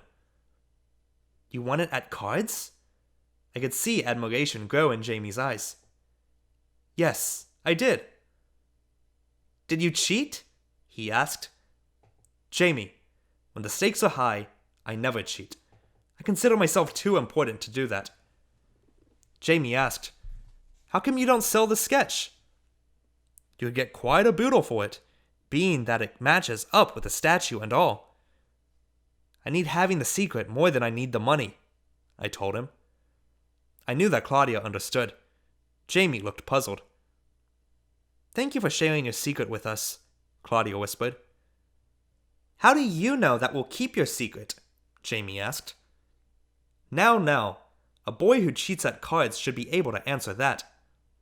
Jamie's face broke into a huge grin. Bribery! He exclaimed. You're going to bribe us! Hallelujah! Tell me! I'm ready! What's the deal? I laughed. The deal is this. You give me the details of your running away, and I'll give you the sketch. Jamie gasped. That doesn't sound like bribery. That doesn't even sound like you, Mrs. Frankweiler. You're smarter than that. How do you know that I won't slip about your secret as I did about the museum? That boy really amused me. You're right, Jamie. I am smarter than that. I've got a method to keep you slip-proof about the sketch. What's that? I'm not going to give you the sketch outright. I'm going to leave it to you in my will. You won't tell my secret because if you do, I'll write you out of my will. You would lose all that money. You said that the sketch was worth quite a boodle, so you're going to be very good about keeping the secret. Claudia will keep quiet for a different reason. Her reason happens to be the same as mine. Which is what? Jamie asked. Simply because it's a secret. It will enable her to return to Greenwich different. Claudia looked at Jamie and nodded. Something I had just made sense. I continued. Returning with a secret is what she really wants. Angel had a secret and that made her exciting, important. Claudia doesn't want adventure. She likes baths and feeling comfortable too much for that kind of thing. Secrets are the kind of adventure she needs. Secrets are safe, and they do much to make you different. On the inside where it counts. I won't actually be getting a secret from you. I'll be getting details. I'm a collector of all kinds of things besides art, I said, pointing to my files. If all those files are secrets, and if secrets make you different on the inside, then your insides, Mrs. Frankweiler, must be the most mixed up, the most different insides I've ever seen. Or any doctor has ever seen either. I grinned. There's a lifetime of secrets in those files. But there's also just a lot of newspaper clippings. Junk. It's a hodgepodge. Like my art collection. Now, you'll tell me all about your running away, and I'll add that to my files. Whereas Jamie's excitement bubbled out of him in grins and spurts of jittering around the room, Claudia's excitement flowed, not bubbled. I could see that she was a little surprised. She had known that Angel would have the answer, but she had expected it to be a loud bang, not a quiet soaking in. Of course, secrets make a difference. That was why planning the runaway had been such fun. It was a secret, and hiding in the museum had been a secret. But they weren't permanent. They had to come to an end. Angel wouldn't. She could carry the secret of Angel inside her for 20 years just as I had. Now she wouldn't have to be a heroine when she returned home, except to herself. And now she knew something about secrets that she hadn't known before. I could tell that she felt happy. Happiness is excitement that has found a settling down place. But there is always a little corner that keeps flapping around. Claudia could have kept her doubts to herself, but she was an honest child, an honorable child. Mrs. Frankweiler? She said, swallowing hard. I really love the sketch. I really do. I love it. Just love, love, love it. But don't you think you ought to give it to the museum? They're just dying to find out whether the statue is real or not. Nonsense! What a conscience you suddenly have. I want to give it to you. In exchange, if you and Jamie want to give it to the museum after you inherit it, then you give it to the museum. I won't let the museum people near me. If I could keep them out of Connecticut altogether, I would. I don't want them to have it while I'm alive. Claudia wiped her forehead with the sleeve of her sweater and asked, Why not? I've thought about that for a long time, and I've decided, why not? What they'll do is start investigating the authenticity of the sketch. They'll call in authorities from all over the world. They'll analyze the ink and the paper. They'll research all his illustrated notes and compare. In short, they'll make a science of it. Some will say yes, some will say no. Scholars will debate about it. They will poll all the authorities, and probably the majority will agree that the note and the statue are really the work of Michelangelo. At least that's what they should conclude. But some stubborn ones won't agree. And thereafter the statue and the sketch will appear in books with a big question mark. The experts don't believe in coincidence as much as I do, and I don't want them to throw doubt on something that I've felt always, and actually known for about 20 years. Claudia's eyes widened.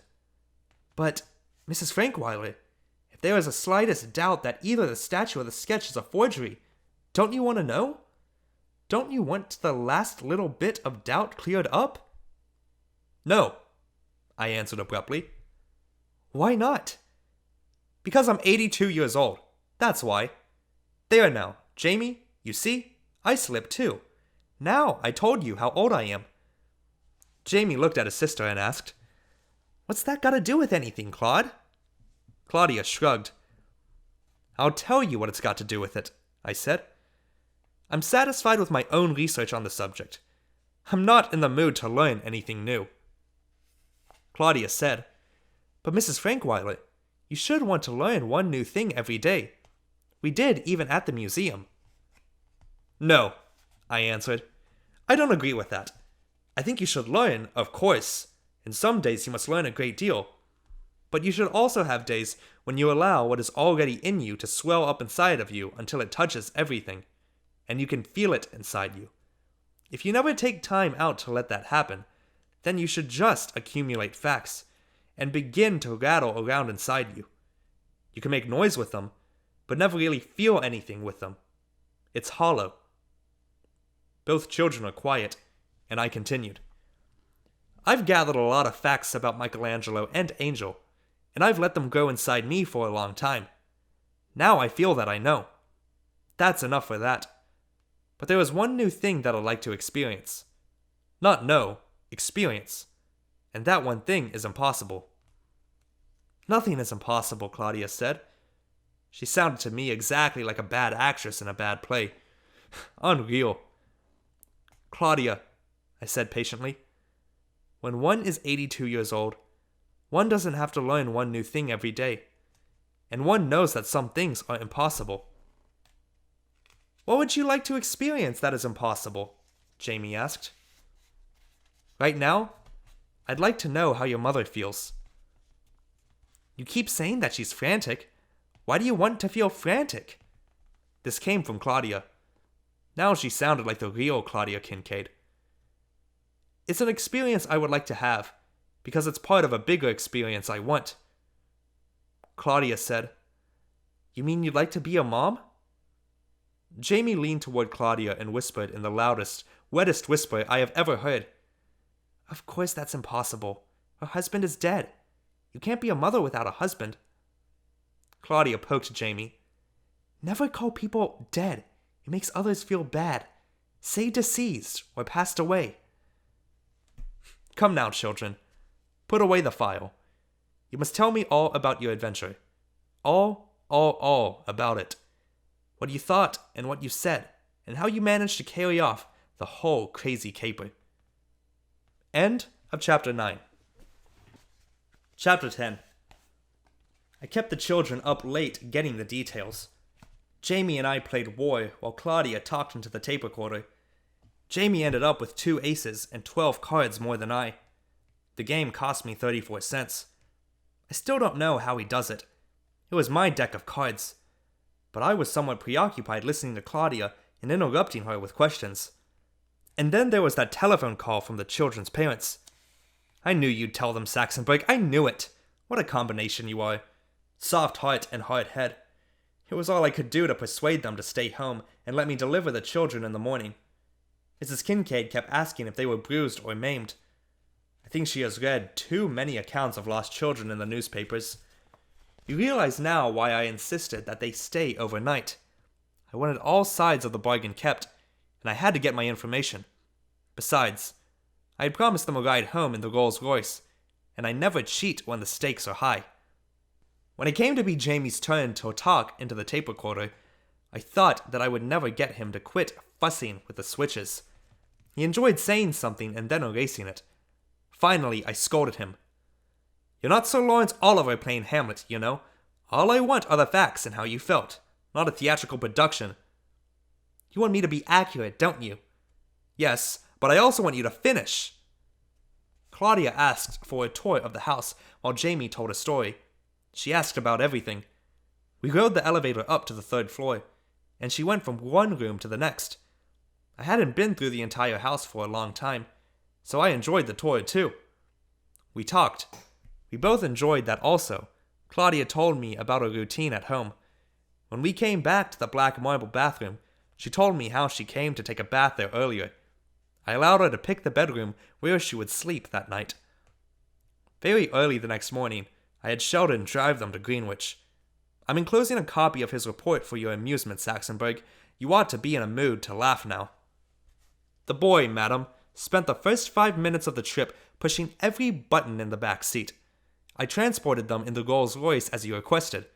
He pushed some buttons at least 12 times. Others I stopped counting at 5. He seemed to regard the button panel, madam, as some sort of typewriter or piano or IBM computer. Without realizing it, he pushed the button to the intercom on and neglected to push it off. In this way, I overheard all their conversation. They thought they were privately sealed behind the glass screen that divides the front seat from the back. The girl was quiet while the other tested things. Everything, I might add. Finally, the girl remarked to the other, "Why do you suppose she sold Angel in the first place? Why didn't you think she'll just donate it to the museum?" "Because she's tight. That's why. She said so," the boy answered. "That's not the reason. If she were tight, and she knew it was worth so much, she would never have sold it for $225. Thank goodness the girl interested him in conversation. He stopped pushing buttons. Besides neglecting to turn off the intercom, he also neglected to turn off the windshield wipers on the rear window. I might add, madam, that it was not raining. Well, she sold it at auction, silly. In an auction, you have to sell it to the highest bidder. No one bid higher than $225. It's that simple." The girl replied, "She didn't sell it for the money. She would have shown her evidence if she really wanted a big price. She sold it for the fun of it, for excitement. Maybe she didn't have room for it anymore. In that museum of a house? There are rooms upstairs that... Oh, Jamie, the statue is only 2 feet tall. She could have tucked it into any corner. Why do you think she sold it?" The girl thought a minute. I was hoping she would answer soon, madam, before the boy got interested in the buttons again. "Because after a time, having a secret and nobody knowing that you have a secret is no fun. And although you don't want others to know what the secret is, you want them to at least know you have one." I observed from the rearview mirror, madam, that the little boy grew quiet. He looked at the girl and said, "You know, Claude, I'm going to save my money and my winnings, and I'm going to visit Mrs. Frankweiler again." A long pause. Then, "There's something about running away that I forgot to say into the tape recorder." The girl said nothing. "Want to come, Claude? We won't tell anyone." "How much did you win last night?" the girl asked. "Only about 34 cents. She's a lot sharper than Bruce." "Maybe my 25 cents from the cornflakes came already. That would make 59. The girl was silent for a few minutes before she asked, "Do you think she meant that stuff about motherhood?" The boy shrugged his shoulders. "Let's visit her every time we have enough money. We won't tell anyone. We won't stay overnight. We'll just tell Mom and Dad that we're going bowling or something, and we'll take a train up instead." "We'll adopt her," the girl suggested. "We'll become her kids. Sort of." "She's too old to be a mother. She said so herself. Besides, we already have one." "She'll become our grandmother then, since ours are deceased. And that will be our secret that we won't even share with her. She'll be the only woman in the world to become a grandmother with never becoming a mother first." I drove the car to the address they gave me, madam. The shades were up, and I could see a quite handsome man and a young matron watching by the window. I also thought I saw our own Mr. Saxonburg. The boy had opened the doors even before I had completely stopped. That is a very dangerous thing to do. A much younger creature, also a boy, came running out of the house immediately ahead of the others. As I drove away, this younger one was saying, "Boy, what a car! Hey, Claude, I'll be your responsibility the rest of..." The children, madam, neglected to say thank you. Well, Saxonburg, that's why I'm leaving the drawing of Angel to Claudia and Jamie Kincaid, your 2 lost grandchildren that you were so worried about. Since they intend to make me their grandmother, and you already are their grandfather, that makes us... Oh, well, I won't even think about that. You're not that good a poker player. Rewrite my will with a clause about my bequeathing the drawing to them. Also put in a clause about that bed I mentioned too. I guess I ought to donate it to the Metropolitan Museum. I haven't really begun to like donating things. You'll notice that everyone is getting these things after I'm dead. I should say passed away. After you have all those things written into my will, I'll sign the new version. Sheldon and Parks can be witnesses. The signing of the will take place in the restaurant of the Metropolitan Museum of Art in New York City. You'll come there with me, dear Saxonburg, or lose me, your best client. I wonder if Claudia and Jamie will come visit me again. I wouldn't mind if they did. You see, I still have an edge. I know one bit more of a secret than they do. They don't know that their grandfather has been my lawyer for 41 years. And I recommend that for your own good, you not tell them, Saxonburg. By the way, I heard a radio interview by the new commissioner of parks in New York City. He said that his budget had been cut. When asked by a reporter where the money that should have been spent for the parks was going, the commissioner replied that most of it was going towards increased security for the Metropolitan Museum, suspecting that something special had prompted this move. I asked Sheldon to call his friend, Morris the guard, to find out if anything unusual had been discovered lately. Morris reported that a violin case was found in a sarcophagus last week. A trumpet case was found 2 days later. Morris says that guards who have worked at the museum for a year have seen everything. Those who have worked there for 6 months have seen half of everything. They once discovered a set of false teeth on the seat of an Etruscan chariot. They sent the children's cases to Lost and Found. They are still there, full of grey-washed underwear and a cheap transistor radio. No one has claimed them yet. End of Chapter 10. End of From the Mixed Up Files of Mrs. Basil E. Frankweiler, written by E. L. Konigsburg. This has been an audio recording by me, Jordan Barclay, just doing this because I want to. If you enjoyed the production of this video, feel free to hit the like button, I'd appreciate it. If you have any requests on what I should read next, feel free to suggest them down in the comments below. It could be a short story, it could be a novel, it could be a kid's novel, it could be a graphic novel, I'll do anything. And if you want to be updated on these videos, be sure to hit that subscribe button and ring the bell for notifications. Alright guys, this has been a good one. I'll see you with another one very soon. Until then, I am out. Peace.